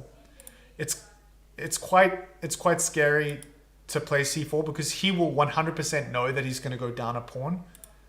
But there are other sharp possibilities. I just want to see after this rook to a2 move, why is this exactly as bad as it seems? As the engine is saying, king to d6, rook to a5, or rook to a6 check. Oh, you know what the problem here is? This is the big problem, guys. This is that the king is coming in and infiltrating, and it's going to support these two pawns towards promotion. And there just isn't enough time for you to get all of this happening. It seems that the king is sort of actually really well placed in the center of the board to be able to keep an eye on your pawn that would be that you would like to promote, but at the same time it's central enough to assist with the e pawn and the f pawn. Wow, that is so interesting. So the only way to deal with that is after takes is to play c4, immediately grab your initiative before the king starts coming into the center of the board. That makes a lot of sense. Do we have a move? Guys, I'm missing. No! Gukesh! No! No! He plays rook to a2, guys. No! He plays rook to a2. So the engine really doesn't like this because of what we just saw a second ago. King to d6. Allowing the king to start working its magic in the center of the board. And now, the question is, will Carlsen find this? King to d6, by the way. So it's not completely over. King to d6, Carlsen has to find one move, basically. The other moves are okay for black, but they're not as good. For example, the next best move that the engine suggests, rook to g5. Oh, wait, what? Rook to g5, sorry. Not rook to g4. Rook to g5 is still good, but it's not nearly as good as this. This is super strong. King to d6, rook to a5, king to c6. What? King to c6, dude. King to c7 is a disaster because you've got check and then you can pick up the rook. King to c6, and now this is kind of a scary. Actually, maybe Carlsen doesn't find this. Maybe Carlsen doesn't find this. Rook to a6 check. King to d5. And now it's kind of freaky to have your king in the center where it has limited squares. And you can head out this way. It's not that big of a deal. But it's not very intuitive from black's perspective. Maybe Carlsen doesn't find this. It's completely reasonable for him to play something else. Play something like rook to g5. Interesting. Wow. Tony Stack says he saw it. Carlsen has made a move. Let's see. Oh, sorry, guys. I'm terrible at this game. Okay, guys. Now, Gukesh still has a chance. Gukesh still has a chance. Carlsen didn't find the winning move here. King to d6. Very, very difficult to find that move. The more I was looking at it and seeing the idea why king to d6 is good, the more I realized that it was hard to find. It's quite kind of like an abstract idea of randomly getting the king in the center of the board. It's so strange to think that having the king on d5 is actually great because you can never... Okay, you can throw in a check with the rook, but you can never play c4. You're preventing that break by having the king on d5 because, of course, you can just take with the pawn. So it's interesting to me that Carlsen didn't see that, but still, this is extremely precariously placed for Gukesh, especially with just 8 minutes on the clock. Oh my goodness, this is crazy. This is crazy. Okay, I need to monitor the game more diligently. Done. All right, I'm learning. Forgive me. I will make sure that I don't miss another move. If I do, you guys can shout at me in the chat. So I apologize. All right, let's see what let's see what's going on in the chat. Okay, so Carlsen's more likely to win. Yep, absolutely, that's the case. Carlsen is more likely to win here. You would expect that that he would... Obviously, he has a greater chance of winning, but it's not guaranteed. So that's important, like, to realize. Especially after he missed this infiltration of the king on d6. I think that it's definitely not, like, a huge advantage yet. But I think my main concern for Gukesh is because he has little time. And I don't know, maybe someone in the chat, you can tell me what's the deal with, like, is there a 40 move rule when you pass 40 moves? I mean, we're on move 35 now. If they get 5 more moves, do they get more time? How does it work? Maybe you can let me know in the chat. Are they getting additional time? Yeah, I have the same question. Anyone who knows in the chat, please let us know. Yes, PCDC says that we get extra time. PCDC, can you tell me how much extra time do they get?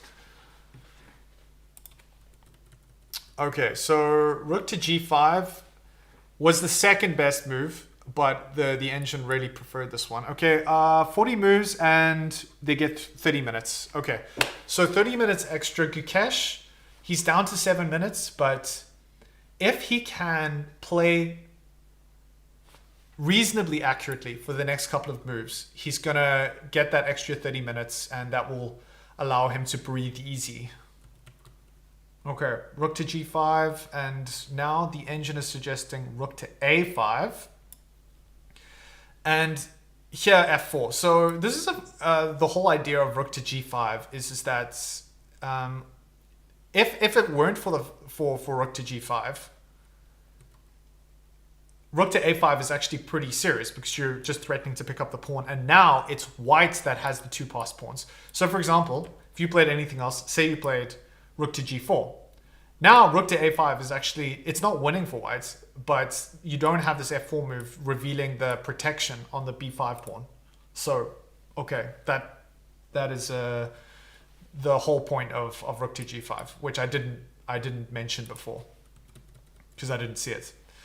So, okay, rook to g5, and then f4. Have I missed a move? No, I haven't. Good. I don't want to miss a move. I don't want to miss a thing. But yeah, this is really the only way to continue. And what about check? This is like catastrophically bad. King to f6. Maybe, does it like king to d6 here? Still king to d6 at once. You'd kind of expect, because of the idea that we looked at earlier, centralizing the king, now it doesn't like king to d6. Maybe there's some weird threefold repetition here. No, I don't think so. I don't think Carlsen is going to enter into any draw type situations for the time being, if he can avoid them. It's definitely not threefold, like forced threefold, but maybe they would do it because one of them wanted a draw. But I don't see Carlsen ever taking a draw here like that. Okay, so let's go back to the game. Okay, so we do have check. So this is the move I just looked at a second ago. Wow. Wow, wow, wow, wow, wow. Uh-oh. This could be bad, guys. This could be really, really bad. King to f6 is winning. King to f6 is winning, and Carlsen has just played king to f6. Now, after rook to a2, defending the pawn, remember the g2 pawn is hanging. Oh, shucks. Where's the knockout blow here? Let's see if we can find it. f4. Rook to c2. Rook to g3. King to a2. What? How is that a move? King to a2, I would never play that in a million years. King to e5. And what's the idea here? King to b2. Okay, you're just waiting. Like you're waiting for the game to end. That's insane. Wait, hold on. What's going on here? What's going on here? King to d5. Oh, that's the problem. You're just grinding out a win. You're just grinding out a win here. That's the whole point. I was like looking for like some knockout tactic, but it really isn't. It's just very slow. It's very slow. Rook to a2, and then after the king gets the right side of the pawn, these pawns are just going to be unstoppable. And that's why, like, it's kind of depressing. You see the engine suggestion. It's like, well, what do you expect me to do? I can't do anything. After you move back and play rook to a2, like, there's very, very little that you can do in terms of defending these two pawns. Eventually, maybe even trading off this pawn and promoting one of them. And with the king placed on d5 or central, there's no real counterplay. There's like, the engine just doesn't see a way that you can play c4. And if you can't play c4, you don't have any counterplay. If you don't have any counterplay, then, man, there are serious problems in paradise. Okay. Gukesh is still thinking 4 minutes on the clock. Ay, ay, ay, ay, ay, ay, ay. This does not look good for Gukesh. No! Okay, instead of rook to a7, g3 could also have been a suggestion. Ah, g3. But when was this? Earlier? I don't know if g3 was maybe I missed it. In which line was that? Magnus doesn't look very confident though. It's lost for him. Do you think Gukesh will resign? Those are not comments that you want to be seeing, guys. This is not good. Okay, let's go back to the game. We're waiting for Gukesh to play. Okay, Gukesh has played rook to a2, and now, okay, there's only one move that really, really crushes, and that's f4. f4 is the winning move for Magnus, according to the engine. And it'll be very interesting to see.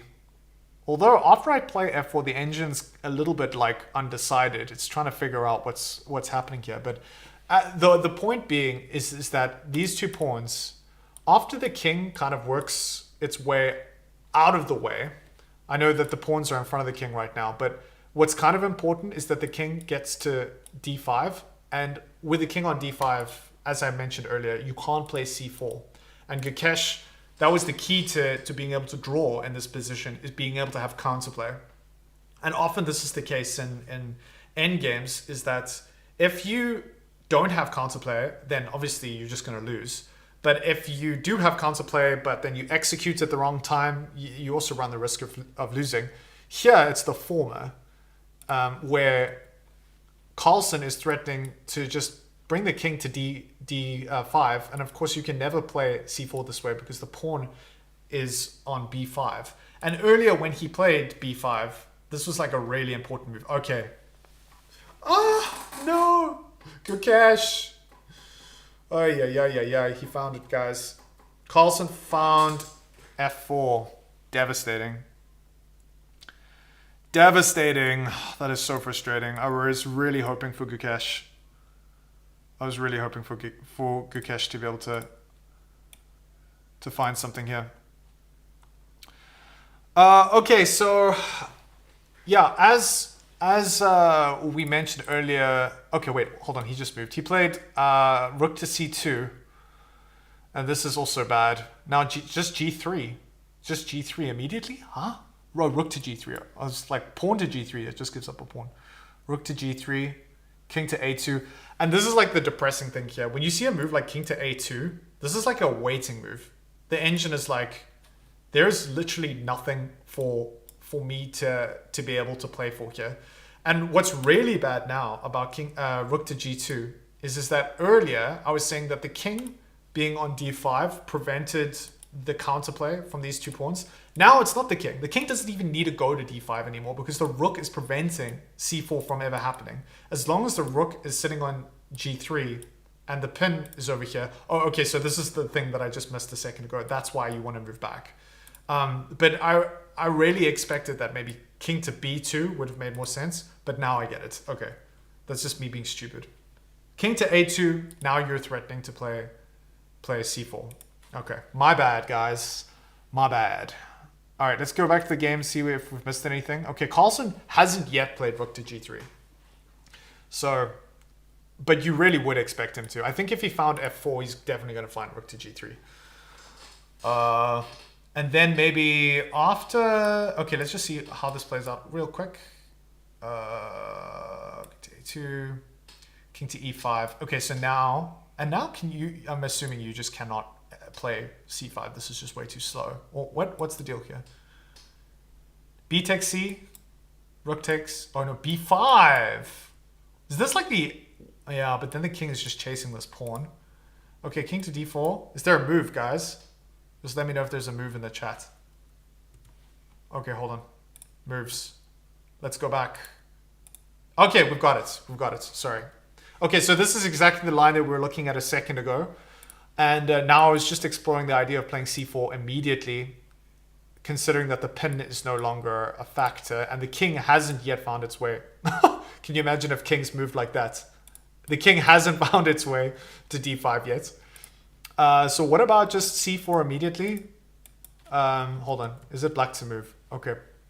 Black plays king to e5. And now, because it's not here yet, then you can play immediately this or not. B takes c, and then you start running the b pawn up the board, but then the king is kind of in time to protect it. And now the problem here in this position is that the king, your king, the white king, needs to head up to try and assist the pawn with promotion, and maybe it's just not in time. Okay, back to the game. A2, and now it'll be interesting. Now the engine suggests king to e5, and then after that, king to b1. This just looks like such a depressing move to play king to b1. Oh my gosh. Poor Gukesh. He's probably not loving this. King to e5 is the next best move. Carlsen thinking. Carlsen's got 27 minutes. He's got an absolute world of time to find the best move. Gukesh is on 4 minutes. That said, Gukesh does have two more moves to play, and then he will get an extra half an hour, according to folks in the chats. So let's take a look at some of the comments. Should I keep mixed puzzles on Lichess and improve only endgame? Question mark. R&B answers. I always suggest puzzles are great. Puzzles are fantastic. The more puzzles that you can do, the better. That combined with regular practice over the board is probably better. And that is me being a huge hypocrite because I don't play over the board that much. But online and puzzles, online games, puzzles, that'll really sharpen your instincts. I definitely agree that that's a good way to go. Let's see. They wait for Magnus to drink water, then we all know it's over. Is that his like routine? That he just drinks water and then everyone's like, okay, cool, Magnus is gonna win. Oh yeah. All right, let's see. Plus 30 moves when he gets to move 40. Correct. Thank you, Storm, for reminding us. That's important. That's a very important fact, actually. And we have a move on the board. Oh, no. It's the same move. Nothing's changed. But yes, Storm said that once we get to move 40, then we get that extra half an hour. That might be important. It might be important. Right now, Gukesh is really suffering, especially if Carlsen plays king to e5. And it's kind of difficult to explain to someone who's not a chess player why this position is so bad. Like if you look at the evaluation bar, 4.3, that's like more than a minor piece in Magnus Carlsen's favor. But the material on the board is equal. Huh? Why? And I think this is where you have to spend a little bit of time in explaining like the nuances of the position and why this position is so good for Carlsen, especially if he plays king to e5. And that the idea is that eventually these two pawns, they're going to work together and they are going to kind of be unstoppable. And this king is so active in comparison to White's king. White's king on a2 is just like, it's not even featuring in this game at all. It's, if anything, it's just kind of in the way. It was in the way a second ago when there was the pin with the rook, because he wanted to maybe play c4 and can't play c4. So if you compare the kings, that's the deciding difference in this game. And that's it, really. Carlsen's king is more active. It's more centrally placed. He's going to be better positioned to defend any promotional ideas if Gukesh ever plays c4. And he's also going to be well positioned to assist with these two prawns, as we like to call them in South Africa, from promoting. So something to think about.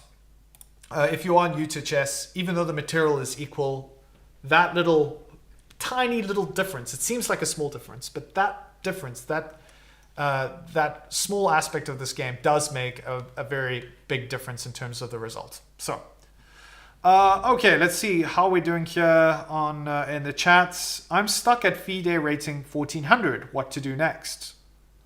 I'm around 1900 in puzzles. We have a move though. Hold on, what's going on here? Okay, we have king to b2. We'll circle back, and then we have king to e5. Carlsen found king to e5, guys. That's not good. That is not good news for Gukesh. Will Gukesh be able to pull a rabbit out of his hat? That would be very interesting. That would be pretty... Like, if Gukesh turns it around in this position, I can tell you one thing. Magnus Carlsen will lose his mind. He will go absolutely crazy if Gukesh turns this around. It'll be almost worth watching, just in the unlikely event. If Gukesh even just gets a draw, like, this game will be... Like, Carlsen will just rage. He will rage quit his life if Gukesh manages to get a draw here. Okay, king to d5. That's the next best move. And, yeah, this is so crushing. King to d5, completely preventing c4 from happening. And at the same time, releasing the e-pawn. And the e-pawn and the f-pawn, they're just going to start running down the board. And it's just very, very difficult to defend this. Very, very difficult. Super tricky. Come on, Gukesh. Let's see if you can find some crazy move here. I mean, what else can you play? Like, I just don't know how it's possible. What happens if you just throw in a check? Does this do anything? If you throw in a check here, king to e4. You know what would be really great? What would be so good? Like the funniest moment in chess history. If Carlsen played king to d4 and then check and then king to c4. I swear, that would be like, you know, if you go online and you see Vidit's King Sacrifice that has like 30 million views. If Carlsen did this in a game, like the internet would break. It would literally break. But yeah, he's never going to do that. Has there been a move? Back to the game. Still waiting for Carlsen. Carlsen's taking his time, very sensible. They've both got, I think, one more move to play and then they get the extra 30 minutes. But Carlsen is taking all of his time, probably calculating, making sure that king to d5 is indeed as good as it looks. And if it is the right way for him to go with the black pieces. So this should be the next move from Carlsen. Other options, king to f5, moving back is kind of really pointless.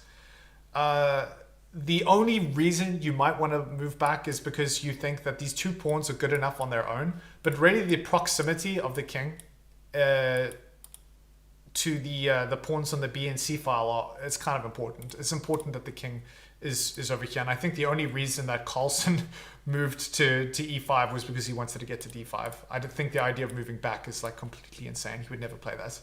So really, it would shock me if Carlsen played anything other than king to d5. So back to the chats. Let's take a look. All right, next game. Guki is going to throw the sink at Carlsen and lose again. Oh man, hopefully not. We'll see. Oh, hey, it's my broer. Hello, Stacy. Stacy, the channel with the flowers. That's my sister. She is a genius. Go and subscribe to her channel. I don't know, Stacy, if you're on that channel right now commenting. But yeah, go and subscribe to her channel if you're interested in FPGA engineering. She's the person that'll sort you out. Okay, another move. Sorry, guys. Let's get back to the game. Ah, we have it. Okay, so as expected, the king comes across to d5, and now really, what is there really to play for? Poor Gukesh. Rook to d2 check, and just pray that Carlsen plays king to c4, and that you can deliver checkmate. Yeah, that would be the most insane end. I don't think that would ever happen in any reality, unfortunately. Okay, so after check though, king to e5, the king just comes down. Rook to e2 check. Oh, rook to e2 check. King to f5. Kind of like moving the king away, but all right, hold on. Have we got a move? Let's just see. Back to the game. Not yet. So this is interesting that you can actually chase the king around a little bit here. The king doesn't like to go back to c6. King to c6. I think this doesn't really do much. But at least I think having the king on d5 just gives the king options. Even if the king does get chased around after Gukesh throws in some checks. Eventually, even if the king does end up, for example, on f5, eventually he's going to push the e-pawn and try and really take control with these two pawns and get them promoted. But I'm curious here because then it seems once the king's on f5, okay, yes, you can play e5. And but then maybe you can play this move then. Maybe you can play c4. Let's just see. If you go to here, for example, now, why is this that terrible? I think the problem is that you're just giving up a free pawn and there's just too many ways. In fact, this is terrible because after takes, you can't even push because there's a check and then black can just capture the free pawn. Okay. Yeah, I'm starting to see that the c4 move is almost unplayable in just about any position. And I think that's really why Carlsen has this big of an edge. I thought it was really important for the king to be on d5. But now that I've looked at it a little bit more deeply, I don't think it matters, actually. I think Carlsen is just... he's going to have a crushing advantage because c5 is really c4, excuse me, is not going to be an option that's available to Gukesh. Interesting. Okay, let's see.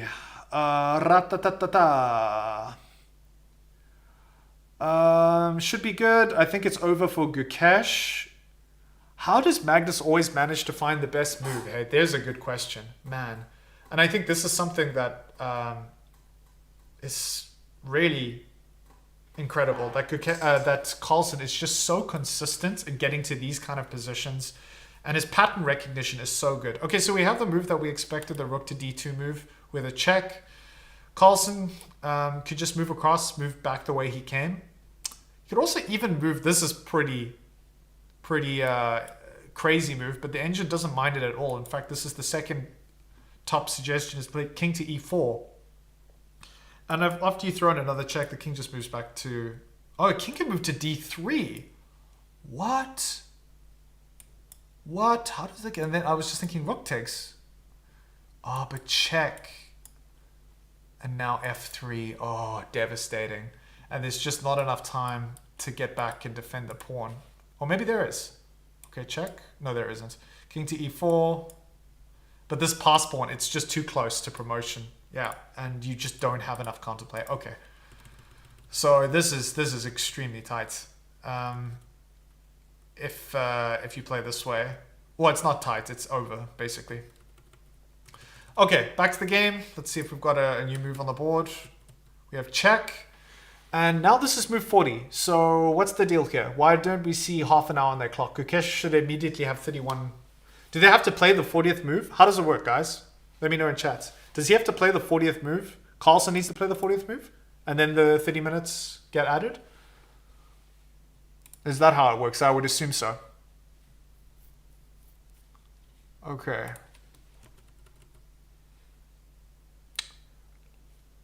Honestly, this would be the greatest moment in chess history if Carlsen played like king to c4. That would be the greatest moment in all of chess history. Hands down. You know what happened? Like, it happened in a game with Kramnik when he was playing Deep Blue, or like one of the early supercomputers. Go and check it out. He's playing, I think it was a classical game against one of the supercomputers, and it was more or less equal, and then he blundered mate and won. I think at the time, if I'm not mistaken, he was the reigning world champion. So go and check that out. Kramnik blunders mate and won. That, if it can happen to Kramnik, it can happen to Carlsen. Okay. Let's see. We have to wait till both players have reached move 40. Thank you, Storm, for clarifying that. I appreciate it. So I'm new to this stuff. Can you tell if Gukesh loses this, then he is out of the tournament, or will there be more rounds? Guys, you can leave comments to answer these questions, because truth be told, I'm actually not entirely sure. I've just been covering this game to get today, so I'm a little bit out of the loop. But yeah, you can let Deepak know in the chat what the situation is. Okay, right now we have some footage, I think, of the Caruana game. That's what you're seeing in the top right-hand corner. Sorry that I couldn't continually keep the Magnus, Carlsen, Gukesh footage. Unfortunately, yeah, I don't have access to that right now. But maybe I'll see if I can figure that out at some point. If we can get a little bit more live footage, that would make the stream, yeah, a little bit more interesting. Okay, so we're still waiting on Carlsen to decide what to do. I think he needs to decide, did he move this whole way just to move back the way he came? Or did he move here so that he could say, no, I know that I can play king to e4. I know king to e4 is actually fine. And I can actually give up the e6 pawn.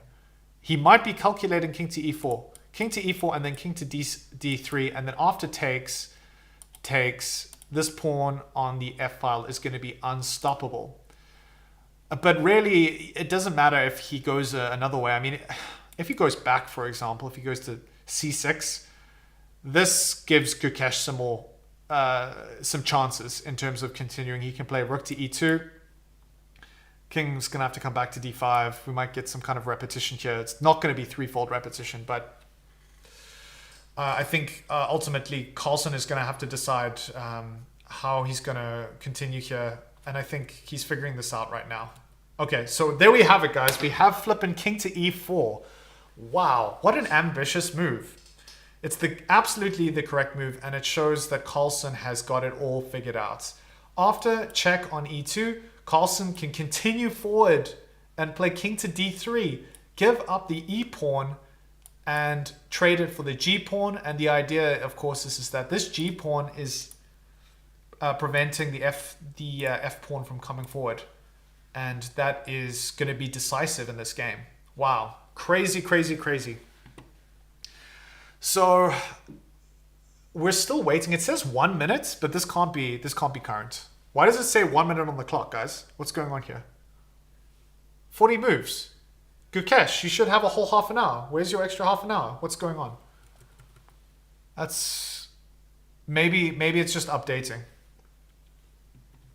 Rook to d4 check. Okay, let's look at that. We didn't look too much at that. I think all of these have the same issue. The king comes down.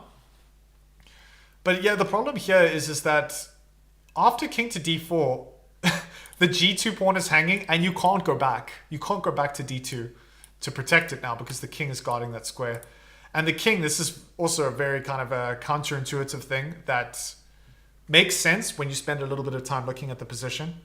The king has very limited squares. If you look at it, like it's kind of boxed off. It can only move here and here. But that's plenty of room. It's got enough breathing room, and after the rook takes on g2, then this black king is actually completely fine. It's not at risk at all, which it seems like it might be, but it isn't. So yeah, this move definitely doesn't work, just because the rook can pick it up. Magnus is an absolute engine in the endgame. Rook to e2, rook to e3, mister, please. Okay, let's see. Berkey's. Rook to e2. Rook to e2 and rook to e3. Oh, sorry, what? Rook to e3? No. Rook to e3 would not work at all. So long as this pawn is on f4, rook to e3 is a complete train wreck because you're just going to give up the rook. But let's see any other continuations after...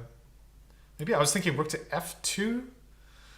Oh, yeah. E5. It just doesn't care. It's like this is coming down and it's getting promoted. It's a nightmare. So I think, yeah, okay, Gukesh gets his extra half an hour. It's reflecting now on the board. Black goes e3. Oh, sorry, shoot. Okay, let's try that again. Okay. What did you say? Hold on. King to e4, rook to e2. King to e4, rook to e2. And now? Rook to e3. Oh, rook to e3 blocks. Okay, sorry. Okay, so now... Hold on. Oh, wow. Ah.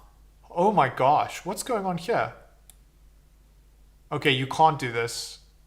You can't do this if you're Magnus. The engine hates it. Because after takes, king takes e3. It's just equal. C4. Now you can play c4. Okay, so Magnus can't do that. This is not possible. This is not a possible defense. So yeah, any other move other than this is fine. Because basically this g pawn needs to drop in order for these pawns to promote if you're Magnus. I would imagine. And if you take, for example, takes, even if this pawn takes, now king to c2, the king's actually in time to defend the promotion. And the engine says this is equal. So no, that doesn't work. But it's a completely fair try. It's possible. I mean, who knows? Magnus could blunder that there. It's unlikely, but it is something to consider. Okay, so we're still waiting for Gukesh to figure out what to do.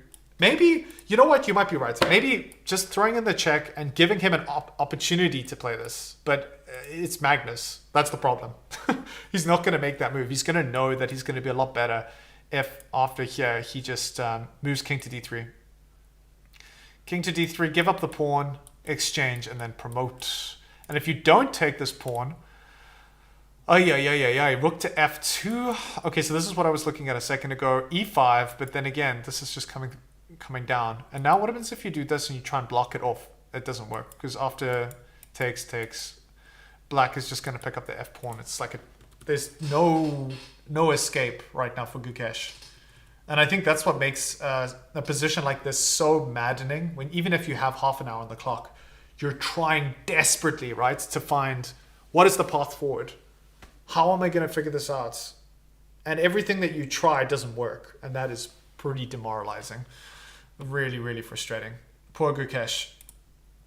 But that said, I mean, maybe what about this rook to d6? I mean, I'm looking at the engine, so I know that nothing works. But what is going to create the most complications for Magnus? What is going to be the move that makes this less clear than it is right now? It's very difficult to try and find something that's going to create some complications. I mean, I don't know, maybe this.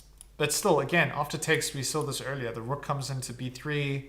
If you start trying to advance this pawn, there's this horrible fork, and then you're going to lose the pawn as well as the sacrifice pawn. It's not happening.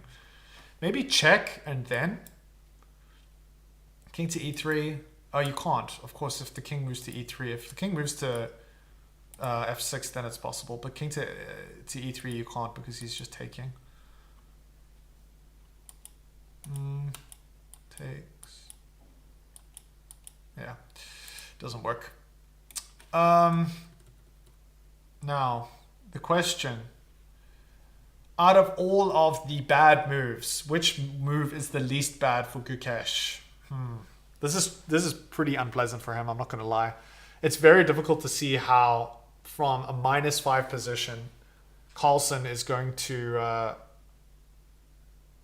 how Carlsen's going to lose this. And again, I mean, I mentioned this before, but I do think it's really interesting, guys, is that if you look at this position, if you had like the pieces next to the board, they'd be the same. Equal amounts of material on the board, equal amounts of material off the board. This is where like it's actually great to show a game like this to someone who's a beginner. And to be like, you know, in this position, if you're playing with the black pieces, black is up the equivalent of a rook, a full rook in this position. That's how bad it is. It doesn't look that way. You're like, well, there's a king, rook, rook, some pawns. How is black that far ahead? And again, what I mentioned earlier, and I'll say it again, is because the fact that the king, black's king, is so active, and these two pawns are so threatening that it just seems there's no real way for white to defend this. And I think once we get a couple of moves from both players, we'll see exactly how this materializes, like the specifics of how Carlsen is going to realize this threat of these two pawns will be very dependent on what Gukesh does. For example, the line that we saw before of exchanging pawns this way. Let's just show it again. Takes, check. King to b3. And now f3, just f3. And you can play a check. You can do whatever you want. King to e2, you can throw in another check. King's going to come to d3. Okay, let's see where it ends up eventually. d6, king to e3, check again. King to d1. Can you not? Oh, you don't want to go in front of this pawn. I don't think it matters all that much, but it would be better for that to be clear. You could probably even go to f2 and then come to g1. Oh, maybe it's actually important that you don't. Okay, let's just see. Oh, wow. It is important that you don't. Okay, and here? Yeah, that's really fascinating. Okay, so the king has to try and hide away weirdly behind the white king. Okay, king to d1. Now c4. Okay, so this... Okay, maybe it's not quite as straightforward in terms of... you have to play pretty accurately. For example, if I was playing in this position, I clearly would have misplayed it because I would have completely thought that the king actually can escape here. And black still has an advantage, but it's not decisive yet. So I think that's something that's quite interesting. We're still waiting on Gukesh to figure out what he's going to do. I think after looking at that line, it's actually not unreasonable to play rook to e2 and to say, this is my best chance of forcing Magnus to show me what he's got, you know, and say, okay, cool, I'm going to play here. And now, what was the deal? Oh, takes and then check. Okay, now show me your technique in terms of how to promote this pawn while I threaten c4. That might be it. That might be the only way. So, yeah, But Gukesh is really burning through time still. Remember, he had just 1 or 2 minutes left on the clock, and now down to, what, 21 minutes? He spent a good 10 minutes. Let's just see this last move. 3 minutes, 3 minutes. Okay, maybe not quite as much as I thought. I think this move he spent 10 minutes on, though. Let's see. Yeah, he's really been deep in the time bank, thinking about what's going on here. All right, let's go to the chat.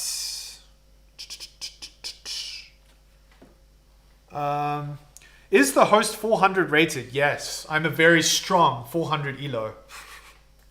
Okay, king to c2. King to c2. Everyone's going to keep asking this question, what my rating is, so I should put it on the screen so that you guys do. Oh, you know what you can do? Here's the deal. If you want to know what I'm rated, just go onto chess.com and type in bronze serpent. And then you'll see, there's my username, and you can see what my rating is. Okay, that answers that question. After rook check e2, d3, rook takes e6, king to d2. Exactly. Oh wait, king to d2. No wait, we didn't look at that. What about? Wait, hold on. What did you say? Rook takes e6 and then king to e2. Well, first you have to play king to b3, presumably. Yeah. And then king to d2? Oh yes, after we start trying to get these pawns to run down. Yeah, we're saying that the king can come to d2, possibly. Okay, let's continue. Are you an IM? No, I am nowhere close to an IM. I'm not even in the same ballpark as an IM. Although I haven't actually ever beaten an international master, but I have beaten some FIDE masters. That's my claim to fame. Pretty sure that they were drunk while they were playing me, but I did win, and I was probably on time too. Okay, so let's get back to the game, which is a lot more interesting than my rating. Still waiting. Gukesh. Oh my gosh, please. Find something, Gukesh. We want you to like pull a rabbit out of your hats. We want to see some crazy moves. Is there anything here that is going to confuse the greatest endgame player ever? It's going to be tricky. Tricky to find that. What happened to the Gukesh Magnus game? Okay.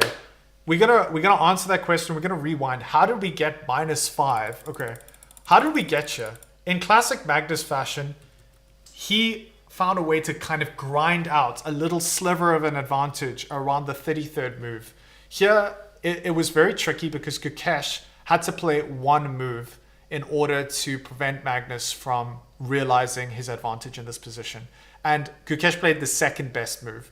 What he needed to play here was c4 and try and break through and get this pawn running to develop some counterplay. That was his only way to be able to try and get a draw in this position. And he didn't play it. He played the second best move, which was rook to a2. And after Carlsen played rook to g5, which was not the best move, by the way, Carlsen should have instead played king to d6 and then moved his king into a more central position. He kind of figured that idea out a little later, but it still was incredibly effective. We have check, and then here the king starts moving its way into the center, and we have another check. And now, even though the material is equal, if you're just joining, the black king is so much more active and much more threatening in terms of these two pawns coming down the board and promoting.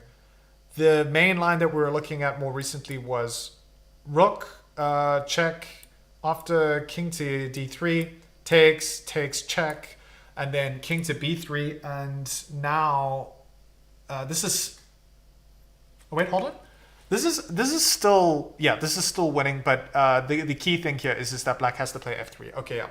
So that was the whole point of this, is that f3 is absolutely crushing, and even the engine is just taking a little bit of time to figure out that is actually indeed the winning move. So yeah, that is the whole point of this position. But in more general terms, black is going to win because the king is more active, white's king is less active, and this pawn break is incredibly difficult to do. For example, if you just want to sacrifice the pawn, you can't even get this right because the rook's coming in and you're going to throw in a check and fork the king and the pawn. So it's very, very difficult for Gukesh to try and get any counterplay here, and as a result, this is very dicey. The one thing that we did say though is that if we go king to e2 and we see the same line that we looked at a second ago, yada yada yada, and then f3. After a whole bunch of checks, Carlsen still has to play pretty precisely in order to promote this pawn. Like he has to play the right moves in the right order. King to e3, check. King to f4, right? You have to be pretty precise here. Check. Can you even play king to e4 now? Oh, what? King to e4. Sorry, I was gonna say. King to e4, and after you get chased around a bunch, I'm just curious of where the king finally ends up. King to d3, king to d6, check. King to e3, check. King to d3. Is the engine gonna walk into threefold repetition? King to e2, check. King to d3. Okay, wait, we have a move. Let's interrupt this ridiculous line to see what is going on here. Wow. Oh, Gukesh. Poor Gukesh. He plays king to b3. I'm not entirely sure why he played this. e5. Okay. Now he's just going to say these pawns are super strong. Maybe he wanted to play rook to d4 check, but he can immediately refute that with e5. So I don't know what's going on. Why exactly Gukesh played this. Yeah, the engine's taking a little bit of time to digest these slight changes. But, okay, we've got another move. Back to the board. Okay, Carlsen immediately sees this e5 move. Doesn't want the check to happen. And here, this king... Okay, there's some question in terms of how these pawns exactly are going to get promoted. Why did my screen just change? Sorry. Ay. Keeps doing this. Okay, hold on. Did we get another move? Oh, we did. Okay, we have check on e2. So now the big difference here is that Carlsen was not prepared to come in and sacrifice the pawn. I wonder if this changes things. Let's see. Maybe it does. Yeah, it shows you it does. You can no longer play king to d3 and try this sacrifice. Well, you probably can, and it still have a little bit of an edge, but it's not as good as it was a moment ago.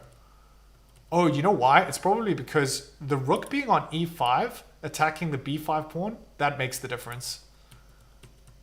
That does make the difference. Okay, back to the game. Check. The king retreats to f5, which was always the plan, and now the idea is that these pawns are going to get pushed. And now you have to be careful because I think e4 is no longer really that great of a move. Or maybe it's okay. I just thought this was... You know what? That's really interesting and quite instructive. Is that, yes, you're picking up the b5 pawn, but it's too late. These pawns are so strong. This pawn's coming off the board. It's so bad that even if you take here, yeah, you've got now some counterplay, but it's too little too late. These pawns are just too strong here. And you can just take first and then go ahead and promote them. And you have to get the rook out the way and then get the pawn going. It's just too slow. Okay, so that's not really an option. I wonder if Carlsen just like says, whatever, I'm going to play e4 anyway.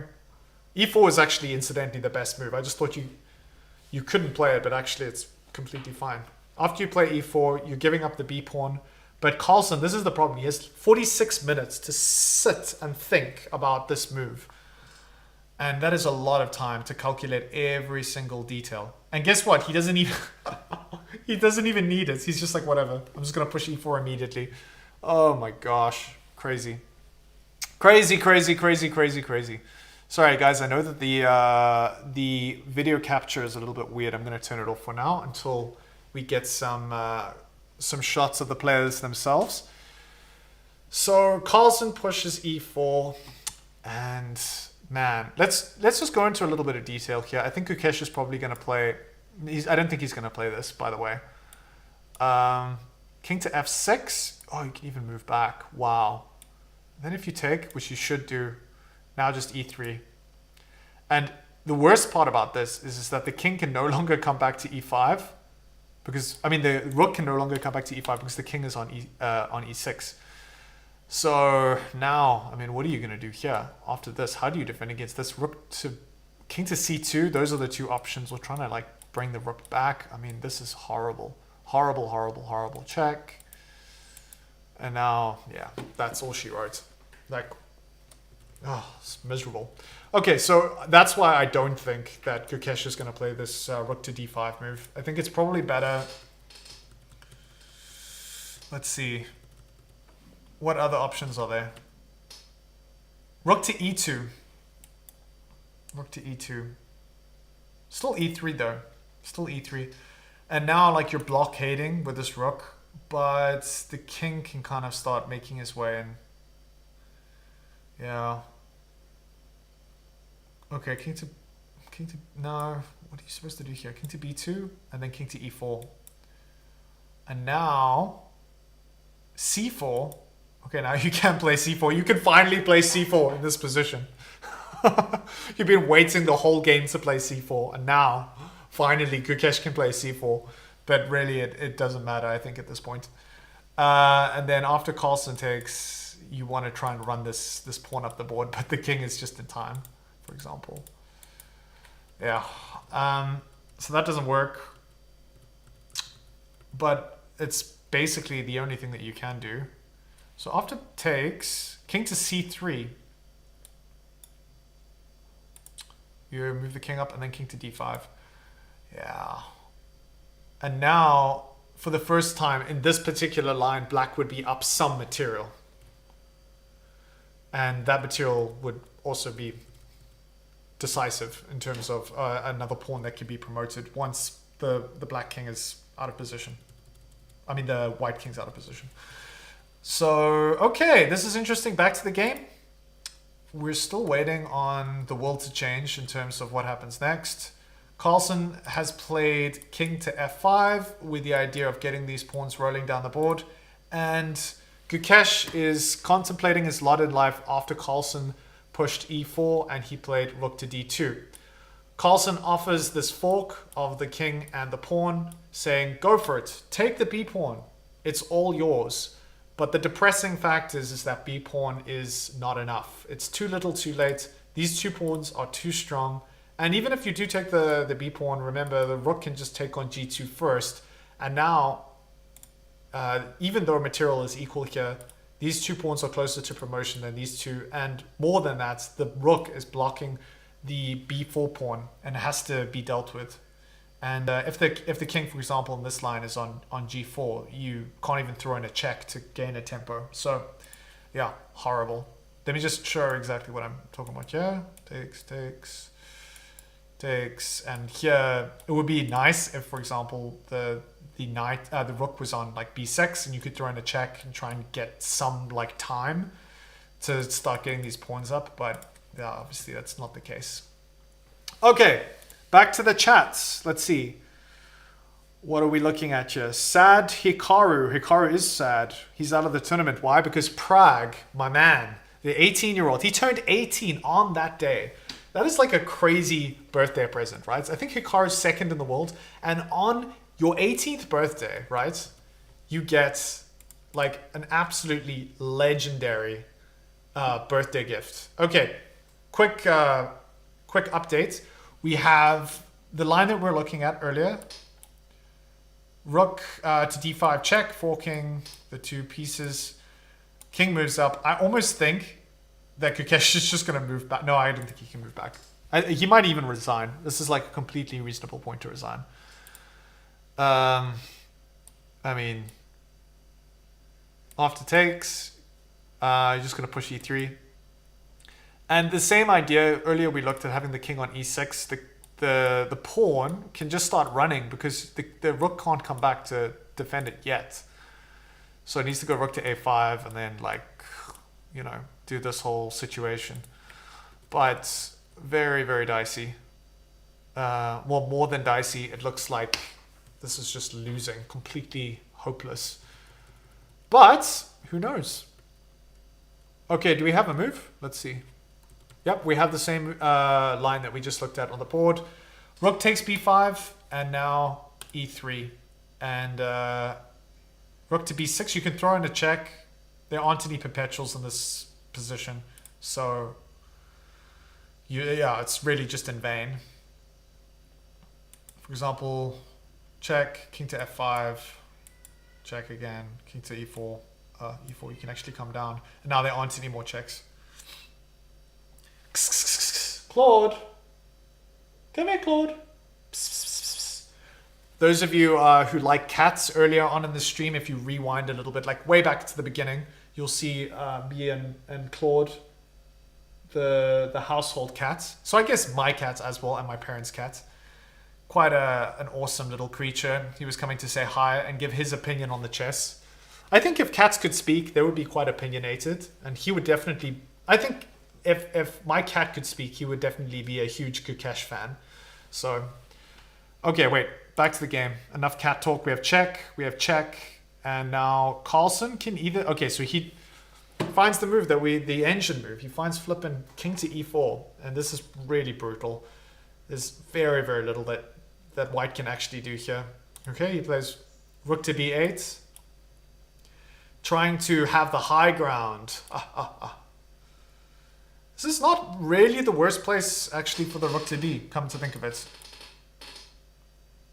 Check, and now you're allowing a little bit of room, but I think it really is just too little too late. After this pawn goes, the king can actually just come to f3. Yeah, so just takes. Rook takes, just keep it simple. The engine wants something else, but rook takes is better. And then if you want to throw in a check, okay, fine. Check. But now, like really, there is very, very little that you can do. This pawn is going to get promoted. Okay, you can play b5 to try and, yeah, try and make something happen. And then, this is interesting. Oh no, e2 is the second best move. Okay, cool. c4. Rook to g8. And now, what are you going to do? Just too little too late. These pawns are nowhere near promotion. It's just not working. And the other problem here is even if you get these pawns working, like the black rook after, for example, like even if you just oh wait, hold on, what am I doing? If you take the e2 pawn, the black rook is actually quite well placed to guard any chances that the two white pawns have of promoting. So yeah. Okay, back to the game. Gukesh to move. Wow. Okay, so Carlsen is like, man, this is really interesting. Carlsen immediately goes e2. Okay, that makes sense. Yeah, check, and then you can come back. I really thought that he was going to take on g2 first, but this might be just more decisive. Yeah, I really think that Gukesh is going to give up the ghost. I think this might be it. Ah, guys, we have results. We have a result. No, Gukesh. Gukesh lost the game. I'm really sorry about that. But you know what? It was a great game. It was really interesting. And here we can see Gukesh. Oh wait, hold on. Let me just show you guys the reaction. Okay, there's Carlsen. Yeah, they're talking a little bit, but really Carlsen's just arranging his pieces. Okay. Let's see if I can make this a little bit easier to see. How do I change the transform? Reset transform. Oh, there we go. Okay, cool. Let me get rid of the board, and then you can see them chatting. Let's get rid of the chessboard. Okay, they're just about done. Sorry, guys. Man. Okay, hold on. I'm really terrible at this. Where's my chessboard?